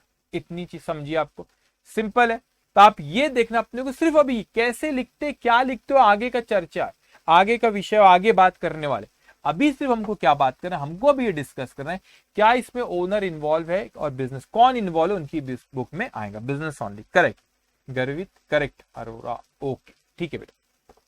उसके बाद एज पॉइंट, अब हमसे कहता है आगे, wife's life insurance premium ₹200, wife's life insurance premium ₹200 paid to LIC फ्रॉम क्रिएटिव स्टोर। अब इसको अच्छे से समझना, मैंने कहा ये है हमारी क्रिएटिव स्टोर, ये है क्रिएटिव स्टोर्स, ये क्रिएटिव स्टोर्स है, इसने क्या किया, क्रिएटिव स्टोर्स ने पैसा पे करा, अब पेड बोला यहां पे नहीं, यहां पे वाइफ लाइफ इंश्योरेंस पेड बोला है, अब चेक बोला कि कैश, तो अपन इसको मानो कैश पे करा, किसको पे करा, LIC ऑर्गेनाइजेशन, क्यों, क्योंकि LIC क्या कर रही है, वो इंश्योरेंस निकाल रही, लाइफ इंश्योरेंस। अब ये लाइफ इंश्योरेंस किसका निकाल, इसने बेनिफिट दी, इसने बेनिफिट दी, ये बेनिफिट किसको दी भाई, ये सौरभ को दी। अब बोलेंगे आप बच्चे, बोलेंगे नहीं नहीं नहीं नहीं, सौरभ की वाइफ को दी, सौरभ की वाइफ को दी। अरे भाई एक ही बात है, क्यों एक ही बात है, इसीलिए मैं यहाँ पे कह रहा हूँ कि जनरली जो घर के खर्चे होते हैं, डोंट टेक इट अदरवाइज, सिर्फ समझाने कह रहा हूँ मैं आपको, नॉर्मली जो होता है, जो घर के खर्चे होते, जो पर्सनल खर्चे होते, जो भी घर के खर्चे होते, जनरली जिम्मेदारी किसकी होती है, वो जनरली वो हस्बैंड की, जनरली कह रहा है, समझाने के, डोंट टेक इट अदरवाइज, तो हस्बैंड की जिम्मेदारी होती है घर के एक्सपेंसेस बेयर करना। तो वाइफ का लाइफ इंश्योरेंस निकाले, बिजनेस में से पैसा क्या, तो बिजनेस कोई वो उसकी वाइफ से पैसा नहीं फिर रिकवर करेगा, वो सौरभ से ही कर लेगा, सौरभ से ही बोलेगा भाई आपके घर का खर्चा है, और सौरभ से वो रिकवर कर लेगा। तो इसका मतलब हम ऐसे ही हमको, तो यहाँ पर हम मानेंगे कि ये सौरभ को ही बेनिफिट दिया, ये लाइफ इंश्योरेंस सौरभ की वाइफ की पॉलिसी, लेकिन बिजनेस तो ये बोलेगा ना भाई तुम्हारी वाइफ का है सौरभ, तुमसे ही पैसा हम ले लेंगे। तो यहाँ पे कौन दो लोग इन्वॉल्व है बच्चों, कौन दो लोग इन्वॉल्व है, एक तो आपकी क्रिएटिव स्टोर्स इन्वॉल्व है, दूसरा कौन है, सौरभ इन्वॉल्व है। तो यहाँ पे आप मेरे को बताओ कौन से किसकी बुक्स में रिकॉर्ड होगा बच्चों, आप जवाब देते जाओगे, हर स्टूडेंट यहाँ पे जवाब देते जाएगा, मैं देख रहा हूँ यहाँ पे। तो यहाँ पे मुझे बताओ किसकी बुक्स में ट्रांजेक्शन आएगा, ओनर की बुक में आएगा, बिजनेस की बुक में आएगा, कि दोनों की बुक में आएगा, ये दोनों की बुक में ट्रांजेक्शन आएगा। तो यहाँ पे ये ओनर की बुक में भी लिखा जाएगा और बिजनेस की बुक में भी ये लिखा जाएगा, ओके। उसके बाद जो नेक्स्ट पॉइंट हमारा वो कहता है हमसे सेंड कैश टू बैंक, अब बैंक में कैश भेजा, अब थोड़ा अच्छे से समझना, सेंड कैश टू बैंक, तो बच्चों जो कैश बैंक में भेजा गया, कौन कैश बैंक में भेजता होगा, अब आप खुद सोचो, रोज आप बोल, yes correct correct, very good. आप मेरे को एक बात बताओ, सेंड कैश टू बैंक, ऐसे पार्टिसिपेट करेंगे, सब आंसर देते जाएंगे, ठीक है। Send cash to bank, cash bank में भेजा, कैश बैंक में भेजा, नॉर्मली बिजनेस अपना पैसा रोज कैश भेजता होगा, नॉर्मल सोचते हैं, जब इंफॉर्मेशन पूरी नहीं है, send cash to bank by creative store और by Saurabh, we don't know, business का पैसा बैंक में जमा कराए, सौरभ का पर्सनल पैसा बैंक में जमा कराए, ऐसा बोल बताया नहीं उसने, सिर्फ हमको इस पॉइंट में कहा सेंड कैश टू बैंक।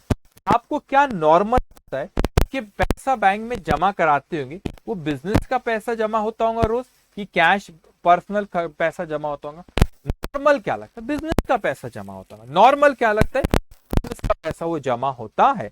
तो जब मुझे लगता है कि बिजनेस का पैसा ये नॉर्मली जमा होता है, तो हम यही मानेंगे कि क्रिएटिव स्टोर्स ने पैसा अपना वहां पे जमा कराया, क्रिएटिव स्टोर्स ने पैसा अपना वहां पर जमा कराया। तो यहां पे एक पार्टी जो हमारी क्रिएटिव स्टोर्स है, एक पार्टी जो हमारी क्या है, क्रिएटिव स्टोर्स है, ये क्रिएटिव स्टोर्स ने पैसा जमा कराया, ये क्रिएटिव स्टोर्स ने पैसा जमा कराया। कहां पैसा जमा कराया सर? बैंक में पैसा जमा कराया, और बैंक में पैसा जमा कराया। इसके बदले में बैंक ने क्या करा? बैंक ने हमारे बैंक अकाउंट को के बैलेंस को बढ़ा दिया। अब बिजनेस ने जब पैसा जमा कराया, बैंक में जमा कराया, तो बैंक ने क्या करूंगा? बैंक ने हमारे अकाउंट के बैलेंस जो हमारा खाता है बैंक में, उसके बैलेंस को बैंक ने क्या करा? बढ़ा दिया। उसके बैलेंस को बैंक ने क्या करा? बढ़ा दिया। तो मैं लिख लेता हूं, bank will increase the balance of account. Bank will increase the balance in account. Bank क्या करेगा? बैंक ने मेरे खाता जो बैंक में, तो वो हमारे खाते का बैलेंस को बढ़ा देगा। ठीक है, हमने पैसा जमा करा है, वो बढ़ा देगा। लेकिन इसमें क्रिएटिव स्टोर्स इन्वॉल्व है। लेकिन क्या यहां पर बच्चों सौरभ इन्वॉल्व है? कि सौरभ इन्वॉल्व नहीं है। तो ये सौरभ की बुक्स में ये ट्रांजैक्शन रिकॉर्ड नहीं होगा, बिजनेस की बुक्स में ये ट्रांजैक्शन रिकॉर्ड होगा। समझ में आ रहा है मैं आपसे क्या कह रहा हूं? ओके, आप मुझे जवाब देंगे। ठीक है, गर्वित, फिर वहां पे मलिक, ओके, हितेश, ठीक है, जवाब देंगे बच्चों। समझ में आ रहा है आपको? ओके, बिजनेस ओनली, सही है, वेरी गुड। अब उसके बाद अपन नेक्स्ट पॉइंट पे देखो। आप लोगों का पहला चैप्टर इतना इंपॉर्टेंट है, आपको पता भी नहीं चलेगा। मैं छोटे छोटे कंसेप्ट रोज बोलते जाऊंगा, 10 15 20 लेक्चर होंगे, उसके बाद लेंगे सर कहां से शुरू करते, कितने डीप में अपन ने छोटी छोटी बातें करे बच्चों। पहले चैप्टर ग्रिप आ गई, सेकंड चैप्टर में जाएंगे बच्चों, पहले चैप्टर का यूटिलाइज, पहले चैप्टर कुछ मैं लिंक करूंगा, आपको लिंक चैप्टर से हर चैप्टर में क्या करूंगा, मैं आपको लिंक करते जाऊंगा, और आपका बेसिक धीरे धीरे वो क्या होते जाएगा, वो स्ट्रांग होते ही जाएगा। आपको पता भी नहीं चलेगा, हाँ मैं आप ही से बात कर रहा हूं, आपको पता भी नहीं चलेगा कि वो धीरे धीरे करके कितना स्ट्रांग आपका हो जाएगा। इंपॉर्टेंट है, अच्छे से ये सब्जेक्ट आपका बहुत जगह यूज है। इंटर में 2 अकाउंट्स, अकाउंट 1 2, फाइनल में फिर पढ़ना, तो फाइनल ईयर तक साथ नहीं छोड़ेगा, हमेशा रोज आप बने बाद भी इसका नॉलेज आपका यूज होता है। तो अब अपन नेक्स्ट पॉइंट पे आते हैं, वो हमारे जे पॉइंट। वो क्या कहता है हमसे?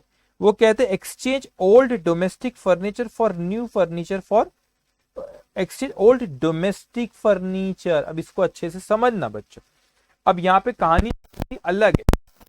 Sir voice is not clear, voice तो क्लियर है, एक सेकेंड, मैं 1 मिनट रुक जाता हूँ, आवाज आ रही एक बार आप मुझे बता देना, मैं रुक जाता हूँ 1 मिनट। ओके, बाकी स्टूडेंट बताएंगे आवाज क्लियर आ रही, आवाज क्लियर आ रही,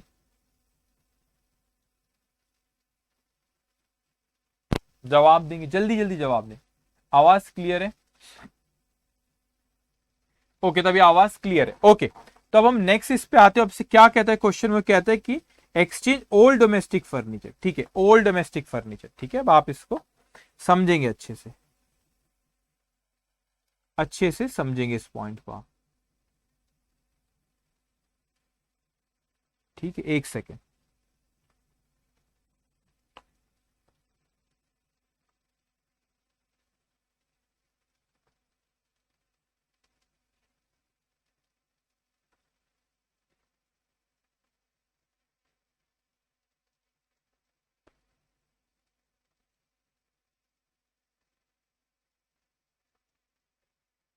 ओके, ध्यान से। अब नेक्स्ट पॉइंट में हमसे क्या कह रहा है? वो हमसे कहता है कि exchange old domestic furniture. Okay, what do mean by old domestic furniture? Old domestic furniture का मतलब क्या होता है बच्चों? ओल्ड डोमेस्टिक फर्नीचर का मतलब क्या होता है?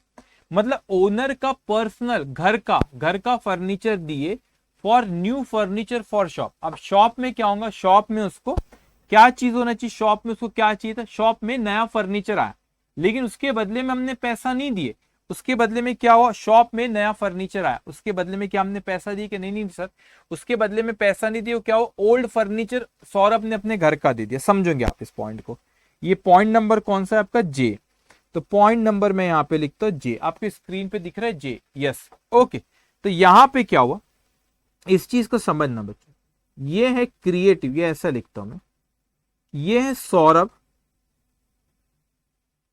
सौरभ ने अपने घर का old furniture, domestic furniture, Saurabh ने अपने घर का डोमेस्टिक फर्नीचर दिया, डोमेस्टिक फर्नीचर दिया। किसको दिया, कोई दुकान थी उसको दिया, फर्नीचर की कोई दुकान होगी उसको दिया। सौरभ ने अपना डोमेस्टिक फर्नीचर दिया, लेकिन इस शॉप ने इसके बदले में न्यू फर्नीचर दिया। ये न्यू, ओल्ड फर्नीचर हमने दिए, उसके बदले में उसने न्यू फर्नीचर दिया। लेकिन ये न्यू फर्नीचर किसको दिया बच्चों, उसने ये न्यू फर्नीचर किसको दिया, उसने ये न्यू फर्नीचर दिया क्रिएटिव स्टोर्स को, क्रिएटिव स्टोर्स को। तो उसका मतलब समझे आप, exchange old domestic furniture for new furniture for shop. मतलब डोमेस्टिक मतलब घर का फर्नीचर दिया गया, उसके बदले में उसने फॉर न्यू फर्नीचर, उसके बदले में new, exchange old domestic furniture for new furniture for shop. ठीक है, अभी एक सेकेंड, ये कोई बिजनेस था, कोई पार्टी होगी, उस पार्टी को आपने क्या करे, यहाँ पे कोई पार्टी होगी, कोई पार्टी को आपने यहाँ पे कोई डोमेस्टिक फर्नीचर दिए, और इसके बदले में इस पार्टी ने न्यू फर्नीचर सौरभ को नहीं दी, शॉप को दी। शॉप का मतलब होता है यहाँ पे किसको, हमारे बिजनेस को दिया। ये देखो यहाँ पे पढ़ो, एक्सचेंज मतलब हमने वो बोलते ना, बस वही बात है। यहाँ पे पुराना दिया किसने, सौरभ ने, उसके बदले में नया फर्नीचर किसको दिया, शॉप को। शॉप को मतलब क्रिएटिव स्टोर्स में वो आया। तो आप मुझे बताओ बच्चों, इसमें कौन सी दो पार्टी इन्वॉल्व है, क्या आई मीन टू से क्या बिजनेस और ओनर दोनों इन्वॉल्व है, हाँ सर, सौरभ भी इन्वॉल्व है और उसके और कौन है, बिजनेस भी इन्वॉल्व है। तो यहां पे क्या चीज है बच्चे, यहां पे बिजनेस, सौरभ भी इन्वॉल्व है और बिजनेस भी इन्वॉल्व है। इतनी चीज आपको समझ में आई, बिजनेस भी इन्वॉल्व है और सौरभ भी यहां पर इन्वॉल्व है। ओके ठीक है, अब जवाब देंगे बच्चे। उसके बाद आपका नेक्स्ट पॉइंट आता है। नेक्स्ट पॉइंट क्या कहता है आपसे, वो कहता है यहां पे बोरोड ₹10,000 फ्रॉम मिसेस सौरभ। किससे लिए, सौरभ की वाइफ से।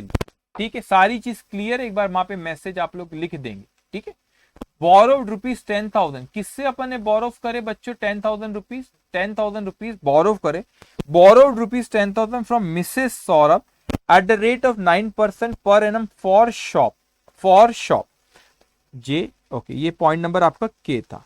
ठीक है, अब आपने क्या करे, ये जो क्रिएटिव स्टोर था, फॉर शॉप मतलब बिजनेस ने लिया, ये जो क्रिएटिव स्टोर्स था, क्रिएटिव स्टोर्स ने क्या किया, क्रिएटिव स्टोर्स ने यहां पर लोन दिया, पैसा लिया।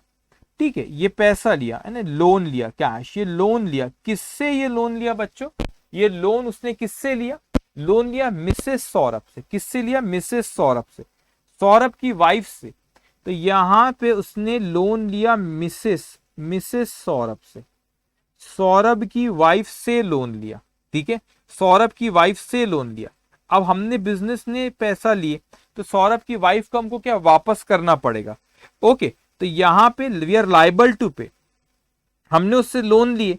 अब creative store is liable to pay, liable to pay क्या है, क्रिएटिव स्टोर बच्चों, यहाँ पे creative store liable to pay. What do mean by liable to pay, हमने उससे लोन लिए, किसने लोन लिया, बिजनेस ने उससे लोन लिया, बिजनेस ने उससे लोन लिया। तो लाइबल टू रीपे, जब आपने लाइबल टू रीपे मतलब हमको उसको पैसा वापस करना पड़ेगा। सो लाइबल टू रीपे, हमें उससे पैसा वापस करना है। अब मुझे बताओ कौन सी दो पार्टी इन्वॉल्व है, यहाँ पे कौन सी दो पार्टी इन्वॉल्व है बच्चों, यहाँ पर आप मेरे को बताएंगे यहाँ पे कौन सी दो पार्टी इन्वॉल्व है। यहाँ पे दो पार्टी जो इन्वॉल्व है, कौन सी दो पार्टी इन्वॉल्व, एक है आपका बिजनेस क्रिएटिव स्टोर्स, एक आपका इन्वॉल्व है बिजनेस, और दूसरी जो पार्टी इन्वॉल्व है वो कौन से पार्टी इन्वॉल्व है आप लोगों की, वो है मिसेस सौरभ। सौरभ इसमें इन्वॉल्व नहीं है, सौरभ की वाइफ से लोन ली। तो हम लोग रीपे सौरभ को नहीं करेंगे, की वाइफ को हम लोग रीपे करेंगे। तो यहां पे सौरभ की बुक्स में ये रिकॉर्ड नहीं होगा और बिजनेस की बुक्स में रिकॉर्ड होगा। तो बच्चों ध्यान से समझना, इसमें हमने सौरभ से लोन नहीं लिए, सौरभ से लोन नहीं लिए। किससे लोन लिए हम लोगों ने? सौरभ की वाइफ से लोन लिए। वेरी गुड गाइस, बिजनेस की बुक्स में बेटा सौरभ की वाइफ से लोन लिए, सौरभ से लोन नहीं लिए। तो रीपे सौरभ की वाइफ को करना है, सौरभ को नहीं करना है। एक और चीज, कुछ बच्चे कंफ्यूज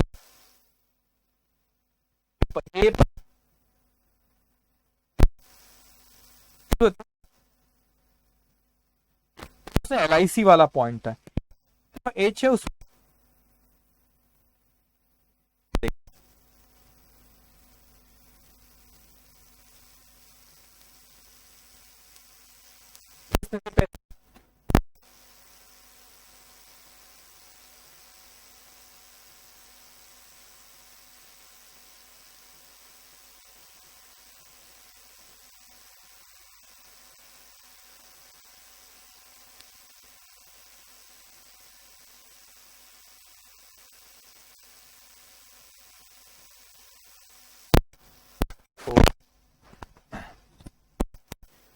ऑडियो नहीं, अब आ रहा है ऑडियो, अब आ रहा है ऑडियो बच्चे, ऑडियो आ रहा है अब आप लोग को, रुको रुको अब आएगा, अब आ रहा है ऑडियो बराबर, अब आ रहा होगा, अब आ रहा है ऑडियो, ये सब आ रहा होगा।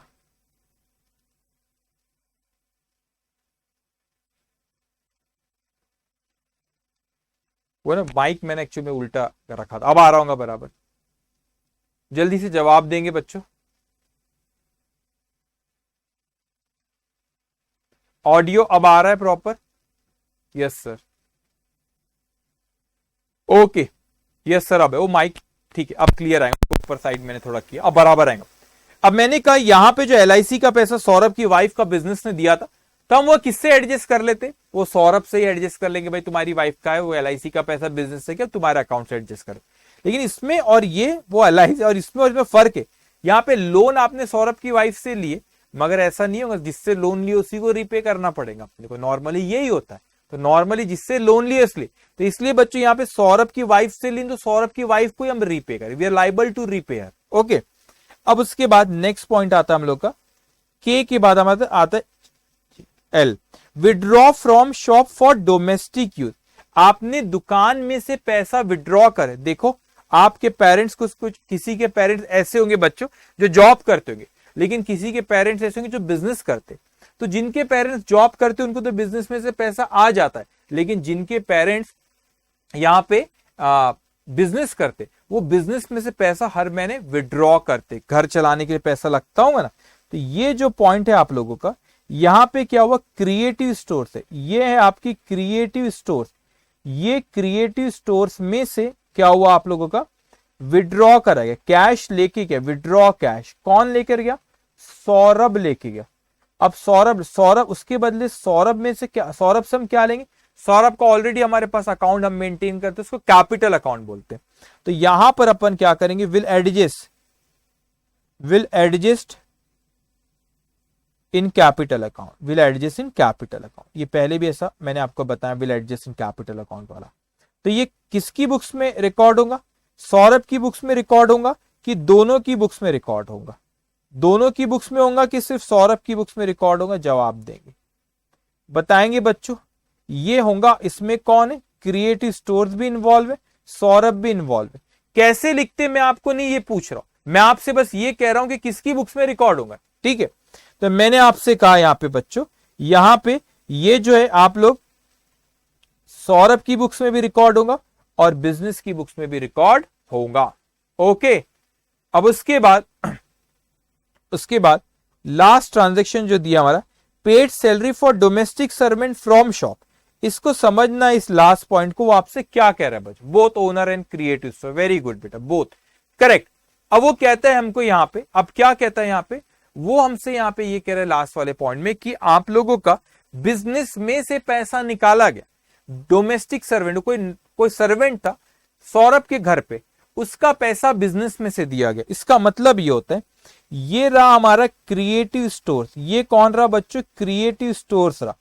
क्रिएटिव स्टोर्स ने पैसा दिया, किसको पैसा दिया? कोई डोमेस्टिक सर्वेंट था, डोमेस्टिक सर्वेंट, वो दुकान में काम नहीं करता था, ये घर पे काम करता था। तो हमने उसको पैसा दिए, लेकिन उसके बदले में ये सर्वेंट ने सर्विस किसको दिया? ये सर्वेंट सौरभ के घर पे काम करता है, तो उसने बिजनेस को सर्विस नहीं दिया। उसने जो बेनिफिट दिया वो बेनिफिट किसको दिया? वो किसको दिया बेटा? ये बेनिफिट सौरभ को दिया उसने। तो पैसा बिजनेस में से क्या, सर्विस उसने किसको दिया? सौरभ को दिया। तो बताओ ये किसकी बुक्स में रिकॉर्ड होगा? दोनों की बुक्स में, क्योंकि दोनों इसमें इन्वॉल्व है। सौरभ की भी बुक्स में, ओनर की भी बुक्स में और बिजनेस की बुक्स में ये रिकॉर्ड होगा।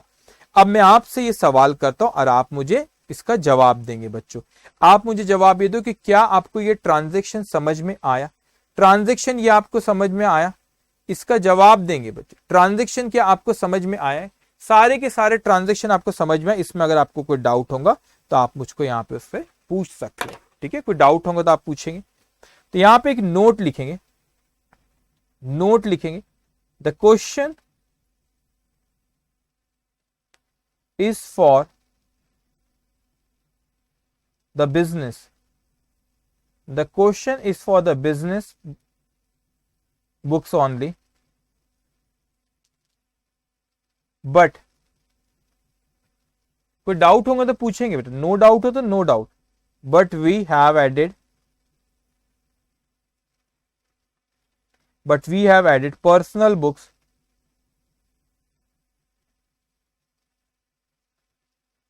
also, so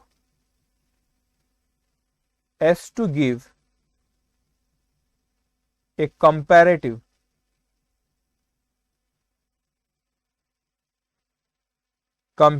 idea of whether it is a business transaction, it is a business transaction, personal transaction,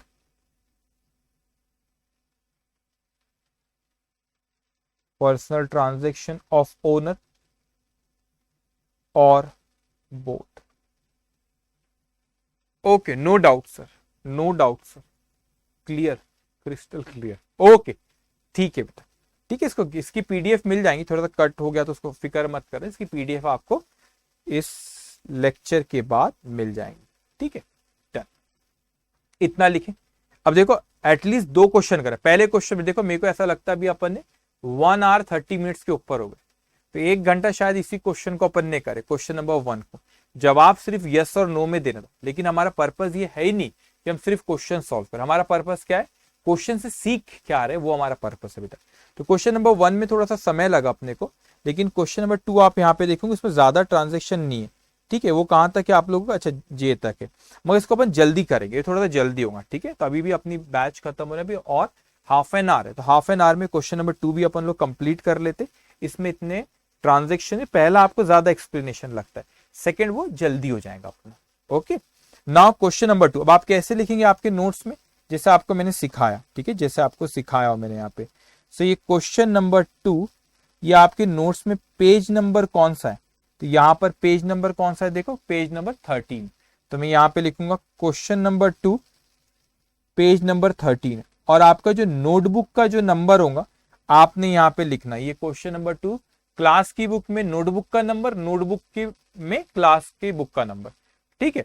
तो क्लास की जो बुक है क्वेश्चन नंबर 2, इसमें यहाँ पे नोटबुक का आपका जो भी नंबर होगा ना, पेज नंबर आप दो, हर आपके जो जहां लिख रहे हो आप उस पे जो भी वहां पेज नंबर होगा यहाँ पे आपने लिख लेना, ठीक है?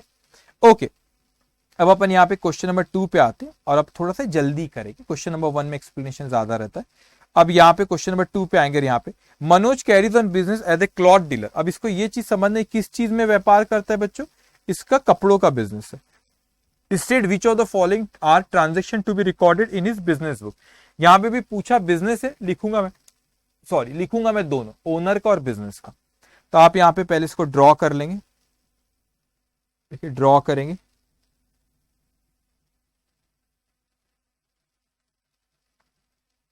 Serial number, okay serial number,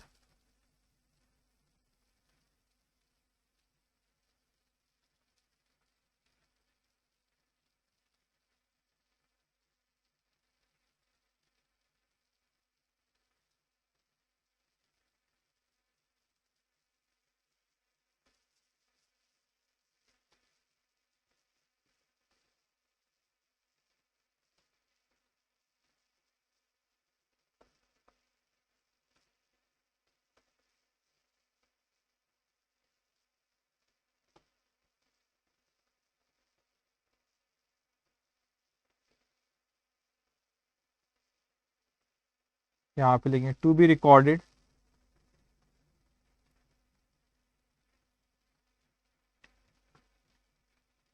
in the books of Manoj. Manoj कौन है? ओनर। और दूसरा कौन है? Cloth store. क्लॉथ स्टोर्स क्या है? बिजनेस। ओके, सबसे पहला पॉइंट, सबसे पहला पॉइंट, ए पॉइंट आपसे क्या कह रहा है? ही purchases A perambulator for his son. अब अपने बच्चे के लिए उसने परचेस किया ना। अब ध्यान से इस चीज को समझेंगे आप। यहां पे मनोज ने परचेस किया, मनोज ने परचेस किया, ठीक है। मनोज कौन है? ओनर है। मनोज ने परचेस किया,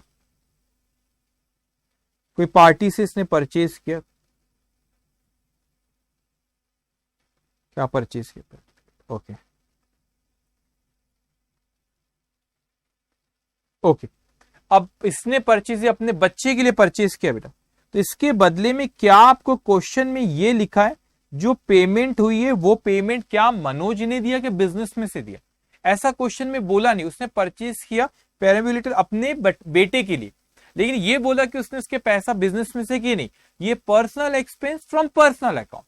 जब कुछ नहीं बोला तो जबरदस्ती बिजनेस में मत देना कि बिजनेस से दिया, बिजनेस से दिया ना, कुछ नहीं बोला तो personal expense from personal account, business expense from business account, ये ख्याल रखना। Personal expense from personal account, business expense from business account, always ऐसा ही मानोगे। अगर स्पेसिफिकली बोला नहीं पर्सनल एक्सपेंस है मगर बिजनेस के अकाउंट से गया तो बात अलग है, ठीक है। तो personal expense personal account, business expense business account, ये चीज ख्याल रखना। तो ये पर्सनल एक्सपेंस है, ऐसा बोला कि बिजनेस के अकाउंट से गया नहीं, तो पर्सनल एक्सपेंस पर्सनल अकाउंट से गया। तो यहां पे क्या इन्वॉल्व है आपका? कोई यहां पे कौन इन्वॉल्व है? यहां पे मनोज इन्वॉल्व है। तो यहां पे मनोज की बुक्स में ये रिकॉर्ड करा जाएगा, बिजनेस की बुक में रिकॉर्ड नहीं करा जाएगा, इस चीज को ख्याल रखना। ओके, घर का खर्चा घर से, दुकान का खर्चा दुकान से, unless and until otherwise specified in the question. मैं यहां लिख दूं समझाने के लिए, मैं लिख देता हूं। कैसे लिखूं? घर का खर्चा घर से, घर का खर्चा यहां पे लिख लेता हूं मैं, personal expenses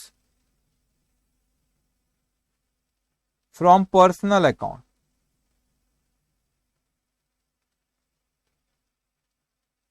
business expense from business account,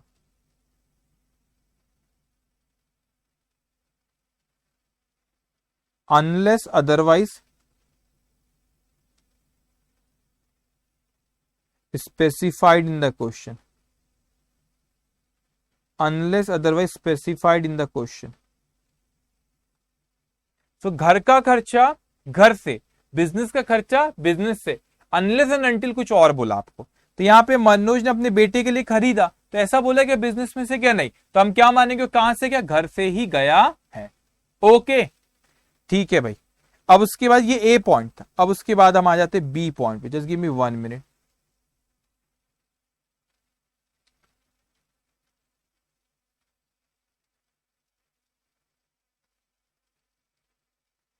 okay ठीक है भाई, सीरियल नंबर 1 मिनट मैं लिख लूं। ओके, यहां पे फिर ये एक्सप्लेनेशन,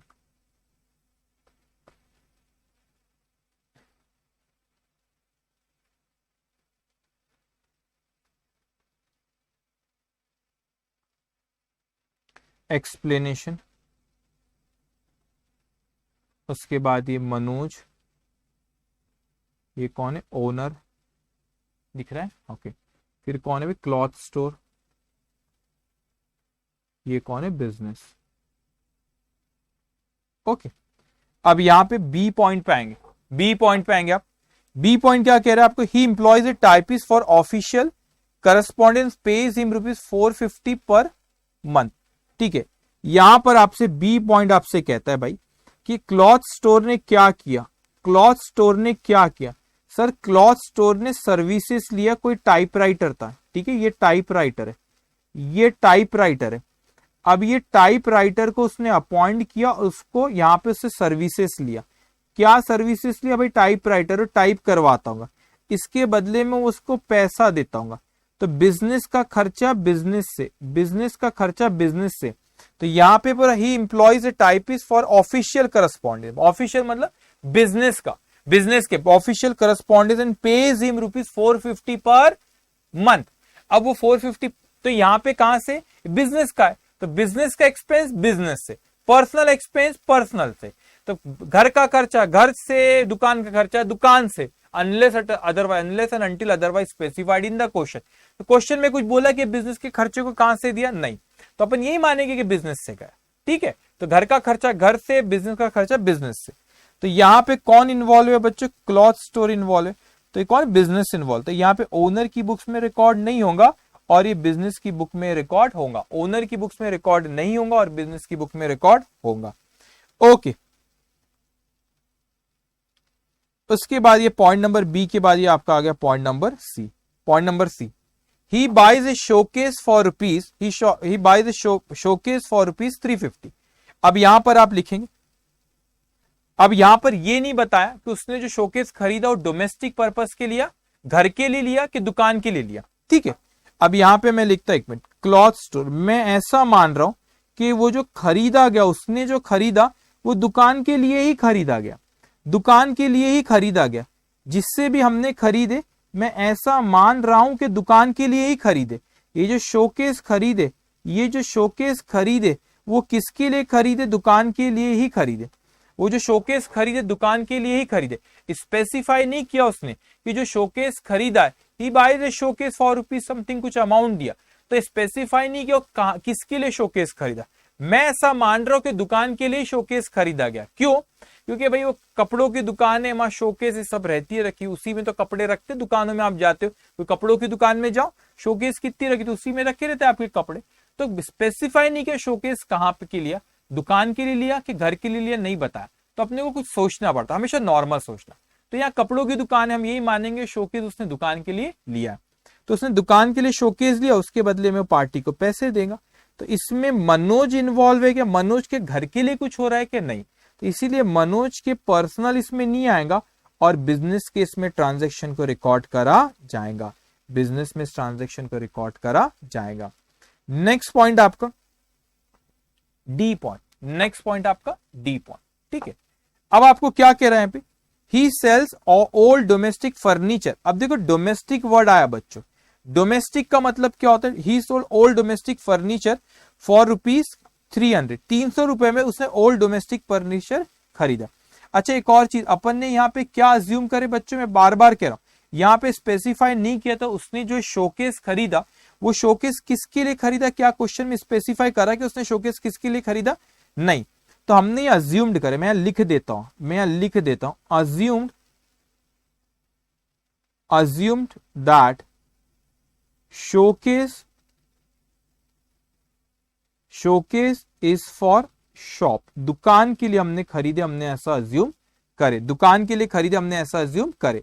ओके, अब ध्यान से आप मेरी बात यहां पे सुनेंगे। डी पॉइंट आपसे क्या कहता है कि भाई उसने यहां पे मनोज ने बेचा, डोमेस्टिक फर्नीचर को बेचा 300 रुपए में। तो ये मनोज भैया है, ये मनोज भैया ने डोमेस्टिक फर्नीचर मतलब घर का फर्नीचर, डोमेस्टिक वहां पे बोला ना, डोमेस्टिक ओल्ड डोमेस्टिक फर्नीचर। ठीक है भाई, डोमेस्टिक फर्नीचर घर का फर्नीचर बेचा। अब घर का फर्नीचर बेचा, कोई पार्टी को बेचा होगा उसने, तो यहां पे घर का उसने बेचा, तो भैया यहाँ पे ये इसमें क्या घर का फर्नीचर बेचा, तो ये हम यही भी माने उसने बेचा और उसका पैसा भी मनोज का आएगा। जैसे घर का खर्चा घर से, बिजनेस का खर्चा बिजनेस से। अगर कुछ और स्पेसिफाई क्वेश्चन में करा वो बात अलग है बच्चों। यहाँ पे वैसे ही घर की इनकम घर की, बिजनेस की इनकम बिजनेस की। तो ओल्ड फर्नीचर बेचा तो इसका पैसा भी घर पे ही आएगा, मनोज को ही आएगा। तो मुझे एक बात बताओ यहाँ पे, मुझे एक बात बताओ बच्चों, यहाँ पे क्या इसमें क्लॉथ स्टोर इन्वॉल्व है क्या? क्लॉथ स्टोर इन्वॉल्व है क्या? नहीं सर। मनोज ने घर का फर्नीचर बेचा तो इसमें मनोज इन्वॉल्व है, तो मनोज के इसमें आएगा, बिजनेस के इसमें ट्रांजैक्शन नहीं आएगा। मनोज के इसमें आएगा और बिजनेस के इसमें ट्रांजैक्शन नहीं आएगा। इतनी बात आपको समझ में आई? इतनी बात आपको समझ में आई? हाँ और ना? हाँ और ना, जवाब देंगे। Yes sir, yes sir. Okay sir, चीज क्लियर, हाँ सब चीज क्लियर है, जल्दी जल्दी जवाब देंगे। नॉट इन्वॉल्व, यस बेटा, करेक्ट। ओके, अब नेक्स्ट पॉइंट हमसे कहता है ही परचेजेस क्लॉथ ₹15,000। अब आपने खुद ने दिमाग लगाना बच्चों, अभी क्या हुआ यहां पे, इसने क्लॉथ परचेज करा, तो आप ये बिजनेस इसका किसका है, क्लॉथ का, तो ऑब्वियसली उसने कपड़े भी कहां के लिए खरीदा होगा, दुकान के लिए खरीदा। तो यहां पर आप देखो, यहां पे ये है आपकी क्लॉथ स्टोर, ये आपका क्लॉथ स्टोर, इसने परचेज किया, क्या परचेज किया, कोई पार्टी से परचेज किया। मैं ऐसा क्यों कह रहा हूं कि इसने परचेज किया, ये जो क्लॉथ है उसका बिजनेस भी कपड़ों का है ना, तो ये गुड्स, आप बोलेंगे नहीं पर्सनल गुड्स खरीदो, अपने लिए कपड़े खरीदो, नॉर्मल सोचो, बिजनेस है कपड़ों का, तो कपड़े भी उसने किस लिए लिया, बिजनेस के लिए खरीदा। तो ये गुड्स परचेज किया, इसके बदले में पार्टी को उसने कैश पे किया। तो आप बोलेंगे सर उसने पे किया क्या, मतलब पार्टी ने, बिजनेस ने पे किया कैश, घर का खर्चा घर से, ऑफिस का खर्चा ऑफिस से, unless and until otherwise specified. तो ये ऑफिस का खर्चा है, तो ये ऑफिस से गया बेटा। तो इसमें ये यहां पर कौन इन्वॉल्व है, यहां पर आपका मनोज इन्वॉल्व नहीं है, कौन इन्वॉल्व है, बिजनेस इन्वॉल्व है। समझ में आई है चीज आपको, तो ये रहा, तो यहां पर आपका बिजनेस इन्वॉल्व है, मनोज इन्वॉल्व नहीं है। अब नेक्स्ट पॉइंट में आते हैं हम लोग, क्या कहता है अपने से, he buys a cash register machine for ₹15,000। Cash register machine पता है ना, जो पैसे काउंट करती, ऊपर वाला आपको भी इतना पैसा दे कि आपकी जिंदगी में मशीन खरीदना पड़े पैसा काउंट करना। लेकिन जनरली वो मशीन कौन खरीदता है, पैसे गिनने की मशीन दुकानदार खरीदता है, दुकान के लिए खरीदेंगे या घर के लिए खरीदेंगे, जनरली नॉर्मल बात करना, तो नहीं सर अपने घर पे रखूंगा पैसे काउंट कर, हो सकता है, लेकिन नॉर्मल क्या होता है, नॉर्मल क्या होता है, नॉर्मल दुकान में पैसे गिनते वहां पे। तो यहां पे ये आपका क्लॉथ स्टोर, ये आपका क्लॉथ स्टोर, इसने मशीन परचेज किया, क्लॉथ स्टोर में मशीन परचेज, वो पैसे काउंट करने की, ठीक है। अब ये कोई पार्टी से परचेज किया होगा, इसके बदले में पार्टी को क्या देगा, कैश देगा। तो इसमें कहीं पर भी मनोज इन्वॉल्व नहीं है, ये आपने जो मशीन खरीदे पैसे गिनने की, कहां से खरीदे, दुकान के लिए खरीदे, तो इसमें मनोज इन्वॉल्व नहीं है, तो मनोज की बुक्स में इसको नहीं रिकॉर्ड होगा, ये बिजनेस की बुक्स में इसको रिकॉर्ड होगा। मैं पहले ही कह रहा हूं, आज हम ये डिस्कशन कर ही नहीं रहे, आज ये डिस्कशन हम कर ही नहीं रहे कि कैसे रिकॉर्ड करते, वो तभी आपको सिखाया ही नहीं, मैं किसकी बुक में रिकॉर्ड होगा बोस, वही हमारा भी डिस्कशन चल रहा है। ओके, उसके बाद नेक्स्ट पॉइंट कहता है आपसे, ही परचेजेस डोमेस्टिक यूटेंसिल। अब देखो यार, डोमेस्टिक यूटेंसिल आ गया, घर की चीज, domestic utensil for ₹200 for which he gives cloth from the shop. अरे ये क्या बात हुई, अब समझो इस पॉइंट को, इसने क्या किया, ये आपका क्लॉथ स्टोर और कोई पार्टी थी बेटा, ये पार्टी को क्या किया, दुकान से कपड़े गए, हमारा तो कपड़ों का ही बिजनेस है, दुकान से क्या करे, कपड़े दिए गए, ये पार्टी को दुकान से क्या किए, कपड़े दिए गए, ठीक है, ये गुड्स होता है, ये कोई पार्टी को दिया, लेकिन इस पार्टी ने इसके बदले में हमें पैसा नहीं दिया, इस पार्टी ने इसके बदले में कोई यूटेंसिल्स दिया, ठीक है, ये कोई यूटेंसिल्स क्वेश्चन में दिया आपको, कोई यूटेंसिल्स दिया, किसको दिया यूटेंसिल, 200 रुपए की, किसको यूटेंसिल दिया उसने, डोमेस्टिक है ना, वही परचेज डोमेस्टिक यूटेंसिल। तो यहां पे जो यूटेंसिल्स दिए गए, ये किसको दिए, मनोज को दिए गए, डोमेस्टिक बोला ना क्वेश्चन में, बोला डोमेस्टिक पर्पस के लिए। तो मुझे बताओ यहां पे कौन इन्वॉल्व है, एक तो क्लॉथ स्टोर इन्वॉल्व है और दूसरा कौन इन्वॉल्व है, मनोज इन्वॉल्व है। तो यहां पे कौन सी दो पार्टी इन्वॉल्व है, मतलब मनोज और बिजनेस दोनों इन्वॉल्व है, क्लॉथ स्टोर के लिए ओके।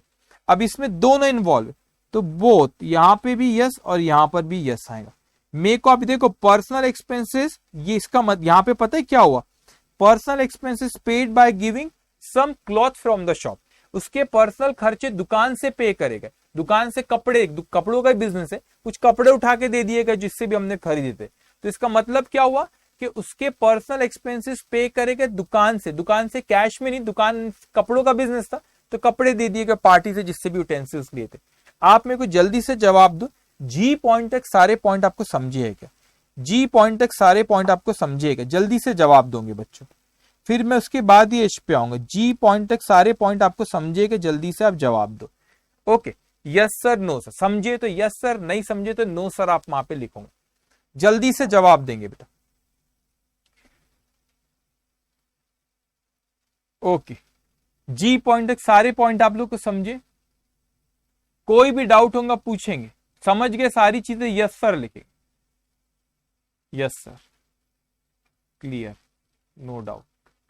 ओके ठीक है, अब देखते अपन नेक्स्ट पॉइंट क्या कह रहा है आपसे। नेक्स्ट पॉइंट वो कहता है यहाँ पे he takes cloth of ₹25 for use at him. दुकान से उसने 25 रुपए के कपड़े ले लिया, कपड़ों का बिजनेस था तो दुकान से। अब क्या हुआ कि यहां पे ये आपकी क्रिएटिव स्टोर्स, क्रिएटिव स्टोर से बेटा, क्रिएटिव स्टोर्स ने क्या करा, मनोज ने ये था बच्चों, मनोज था, मनोज को उसने क्या करे, गुड्स दे दिए। मनोज को क्या करे, गुड्स दिया, गुड्स दिए, कपड़े मनोज ने लेके गया अपने पर्सनल यूज के लिए। तो यहाँ पे पर्सनल यूज के लिए मनोज, तो ये लोग क्या करेंगे, शॉप विल एडजस्ट, ये आपको पहले भी बताया, will adjust in capital account. What shop will do, shop will do the adjustment in capital account. तो मनोज भैया ने क्रिएटिव स्टोर से कपड़े लेके गए 25 रुपए के, पता नहीं क्या लेके गए 25 रुपए का, ठीक है, तो कपड़े लेके गए। इसमें बताओ दोनों इन्वॉल्व थे, हाँ सर, मनोज भी इन्वॉल्व है, क्रिएटिव स्टोर भी इन्वॉल्व है, तो ये मनोज की बुक में भी आएगा और क्रिएटिव स्टोर्स की बुक में भी आएगा, दोनों की बुक में क्रिएटिव स्टोर बोला, सॉरी क्रिएटिव स्टोर दूसरा, अरे मैंने क्रिएटिव स्टोर लिख दिया, आई एम सॉरी, पिछले क्वेश्चन में क्रिएटिव स्टोर है ना, क्लॉथ स्टोर था यहाँ पे, अभी दोनों ऐसे सेम है ना, क्लॉथ स्टोर, ठीक है, गलती से क्रिएटिव स्टोर लिखा। ओके, तो दोनों की बुक्स में यहां पर आएगा। अब उसके बाद नेक्स्ट आते, क्या कहता है हमसे, he pays salary to his domestic servant ₹50 from private fund. देखो घर का खर्चा घर से, बोला उसने कि डोमेस्टिक सर्वेंट तो प्राइवेट फंड से बेचा, तो इसमें दुकान इन्वॉल्व थी क्या, नहीं। तो ये जो मनोज भैया थे, मनोज भैया के कोई डोमेस्टिक सर्वेंट था, वो डोमेस्टिक सर्वेंट को, ये डोमेस्टिक सर्वेंट था, ये सर्वेंट को क्या करा गया, ये डोमेस्टिक सर्वेंट को भैया यहाँ पे हमने पैसा दिए और वो डोमेस्टिक सर्वेंट ने क्या किया, हमको सर्विसेज दिया। तो भैया यहाँ पर क्या हुआ, मनोज ही इन्वॉल्व है, घर, उसने घर का एक्सपेंस और घर के पैसों से ही इसने दिया, तो इसमें ये मनोज की बुक में रिकॉर्ड होगा, बिजनेस की बुक में रिकॉर्ड नहीं होगा, बिजनेस की बुक में रिकॉर्ड नहीं होगा, ठीक है। आखिरी ट्रांजैक्शन में यहीं पे लिख लेता हूं, दिख रहा है आपको, दिख जाएगा कोई बात नहीं, आखिरी ट्रांजैक्शन में यहीं लिख लेता हूं। ओके, ध्यान से सुनेंगे। अब नेक्स्ट हमारा लास्ट ट्रांजैक्शन, जे पॉइंट, वो कहता है he takes a loan of ₹10,000 from a friend for the marriage of his daughter. वो मनोज की बेटी की शादी है, तो मनोज ने क्या किया, मनोज ने लोन लिया, मनोज ने लोन लिया, पैसा लिया अपने कोई फ्रेंड से, लोन लिया, क्यों पैसा लिया, मनोज की बेटी की शादी थी, तो मनोज इज लायबल टू पे, मनोज इज लायबल टू पे, तो इसमें कहीं पर भी बिजनेस इन्वॉल्व नहीं है, उसने पर्सनल लायबिलिटी है उसकी और पर्सनल ही उसको देगा। तो मनोज की बेटी की शादी थी तो उसने दुकान से लोन नहीं लिया, उसने कोई अपने फ्रेंड से लिया, तो Manoj is liable to repay, Manoj is liable to repay. तो यहां पे क्या दुकान इन्वॉल्व है, हमारी क्लॉथ स्टोर इन्वॉल्व है, ना क्लॉथ स्टोर इन्वॉल्व नहीं है। तो बच्चों यहाँ पे बिजनेस मनोज के इसमें आएगा और बिजनेस के इसमें ये नहीं आएगा। अब आप मुझे जवाब दो, आपको ये सारी चीजें यहाँ पे जो हमने जे पॉइंट तक जो क्वेश्चन नंबर 1 और क्वेश्चन नंबर 2 अभी डिस्कस करे आज, ये सारी चीजें आपको अच्छे से समझ में आई है, जल्दी से जवाब देंगे, ये सारी चीजें आप लोगों को अच्छे से समझ में आई है, हाँ और ना, जल्दी से जवाब दे, yes sir, no doubt, no doubt. Okay, तो आज हमने 2 क्वेश्चन करे बच्चों, क्लास के 2 क्वेश्चन करे, ठीक है। स्टोर नॉट इन्वॉल्व, ये स्टोर नॉट इन्वॉल्व, करेक्ट, तो यहाँ पे मनोज इन्वॉल्व था बस, ठीक है, ये मनोज इन्वॉल्व था, स्टोर इन्वॉल्व नहीं था। तो यहाँ पे क्या हुआ बच्चों, यहाँ पे आज हमने क्लास के क्वेश्चन नंबर 1 और 2 करे, ठीक है, क्लास का क्वेश्चन नंबर 1 और 2, और जो मैं क्लास की बुक में, यही पीडीएफ है जो आपके पास हार्ड कॉपी, उसी की ये सॉफ्ट कॉपी मेरे पास है, तो उसी को मैं यहाँ पे जैसे जैसे कुछ चीजें अगर लिखता हूं तो आपने भी क्लास की बुक जो आपके पास है उसमें लिख लेंगे आप लोग, और जो नोटबुक में जो ये पेज पे लिखता हूं वो आपने लिखना, आपने सिर्फ क्वेश्चंस लिखना। जब मैं कोई एक्सप्लेनेशन देता हूं तो एक्सप्लेनेशन आपको लिखने की जरूरत नहीं, जब मेरी बातों को ध्यान से सुनना जरूरी है। और इसकी पीडीएफ आपसे शेयर कर दी जाती है। All clear sir? ओके बेटा, तो इसकी पीडीएफ आपसे भी शेयर कर दीजिए। आज आपको प्रैक्टिस क्वेश्चन का कोई होमवर्क नहीं है, कल से होमवर्क मिलेगा आप लोगों को, कल से होमवर्क मिलेगा। ये जो प्रैक्टिस क्वेश्चन आप लोग की बुक में पेज नंबर 27 से, तो अभी question P series for practice question, तो ये क्वेश्चन आपको कल से यहाँ पे ये मिलेगा, कल से आपको ये होमवर्क दिया जाएगा। तो कल से मैं आपको होमवर्क दूंगा। आज हम लोग का सिर्फ इतना ही, हमारा क्वेश्चन नंबर 1 और 2 क्लासिफिकेशन से रिलेटेड है। कल मैं आपको क्लासिफिकेशन समझाऊंगा बच्चों क्लास में, और एक क्लासिफिकेशन जो अकाउंट्स है इसमें मैं कुछ क्वेश्चंस करूंगा क्लास पे, उसमें डिस्कस करेंगे, इस पे क्वेश्चंस करेंगे और आपको कल से होमवर्क मिलते जाएगा। रेगुलर क्लास में लेना, आप एक प्रोफेशनल कोर्स करो, आपका टारगेट वैसे भी लोगों के लिए डिफिकल्ट होगा, आपके लिए डिफिकल्ट नहीं रहना चाहिए। रेगुलर आप क्लास में रहेंगे, जो मैं आपको पढ़ाऊंगा उसको हर बात को आप बहुत ध्यान से सुनते जाएंगे बच्चों, और होमवर्क जो देंगे आपको रोज, जैसे रेगुलर क्लास मिस नहीं करना है, कोई भी हालत में क्लास मिस नहीं करना रहेगा, रेगुलर क्लास में रहना है, ठीक है। तो अगर आपको कोई डाउट होगा तो मैं 1 मिनट रुकता हूँ, आप डाउट को वहां पे चैट बॉक्स में कमेंट कर सकते हैं, और अगर कोई डाउट होगा तो मैं उसका जवाब दूंगा, और डाउट नहीं रहा तो फिर हम लोग इस सेशन को यहाँ पे खत्म करें। आज का होमवर्क है, जो आज पढ़ा है उसको बस आपको एक बार देखना है। डेली जो रोज आपको डेली पढ़ाया जा रहा है क्लास में, उसको डेली आपको घर पे उसको एक बार देखना है। होमवर्क दिया गया तो वो करना भी रहेगा, कल से आपको होमवर्क भी मिलेगा। तो आज जो आपको क्लास में पढ़ा आपको आप उसको जो आज क्लास में पढ़ा उसको आपको घर पे एक बार देखना है। पीडीएफ आपको अभी थोड़ी देर में 10-15 मिनट में शेयर कर दी जाएंगी। जो गूगल ड्राइव का लिंक आपको दिए उसमें आज जो क्लास में मेरे हैंड रिटन नोट्स है वो आपसे शेयर कर दी जाएंगे। ओके,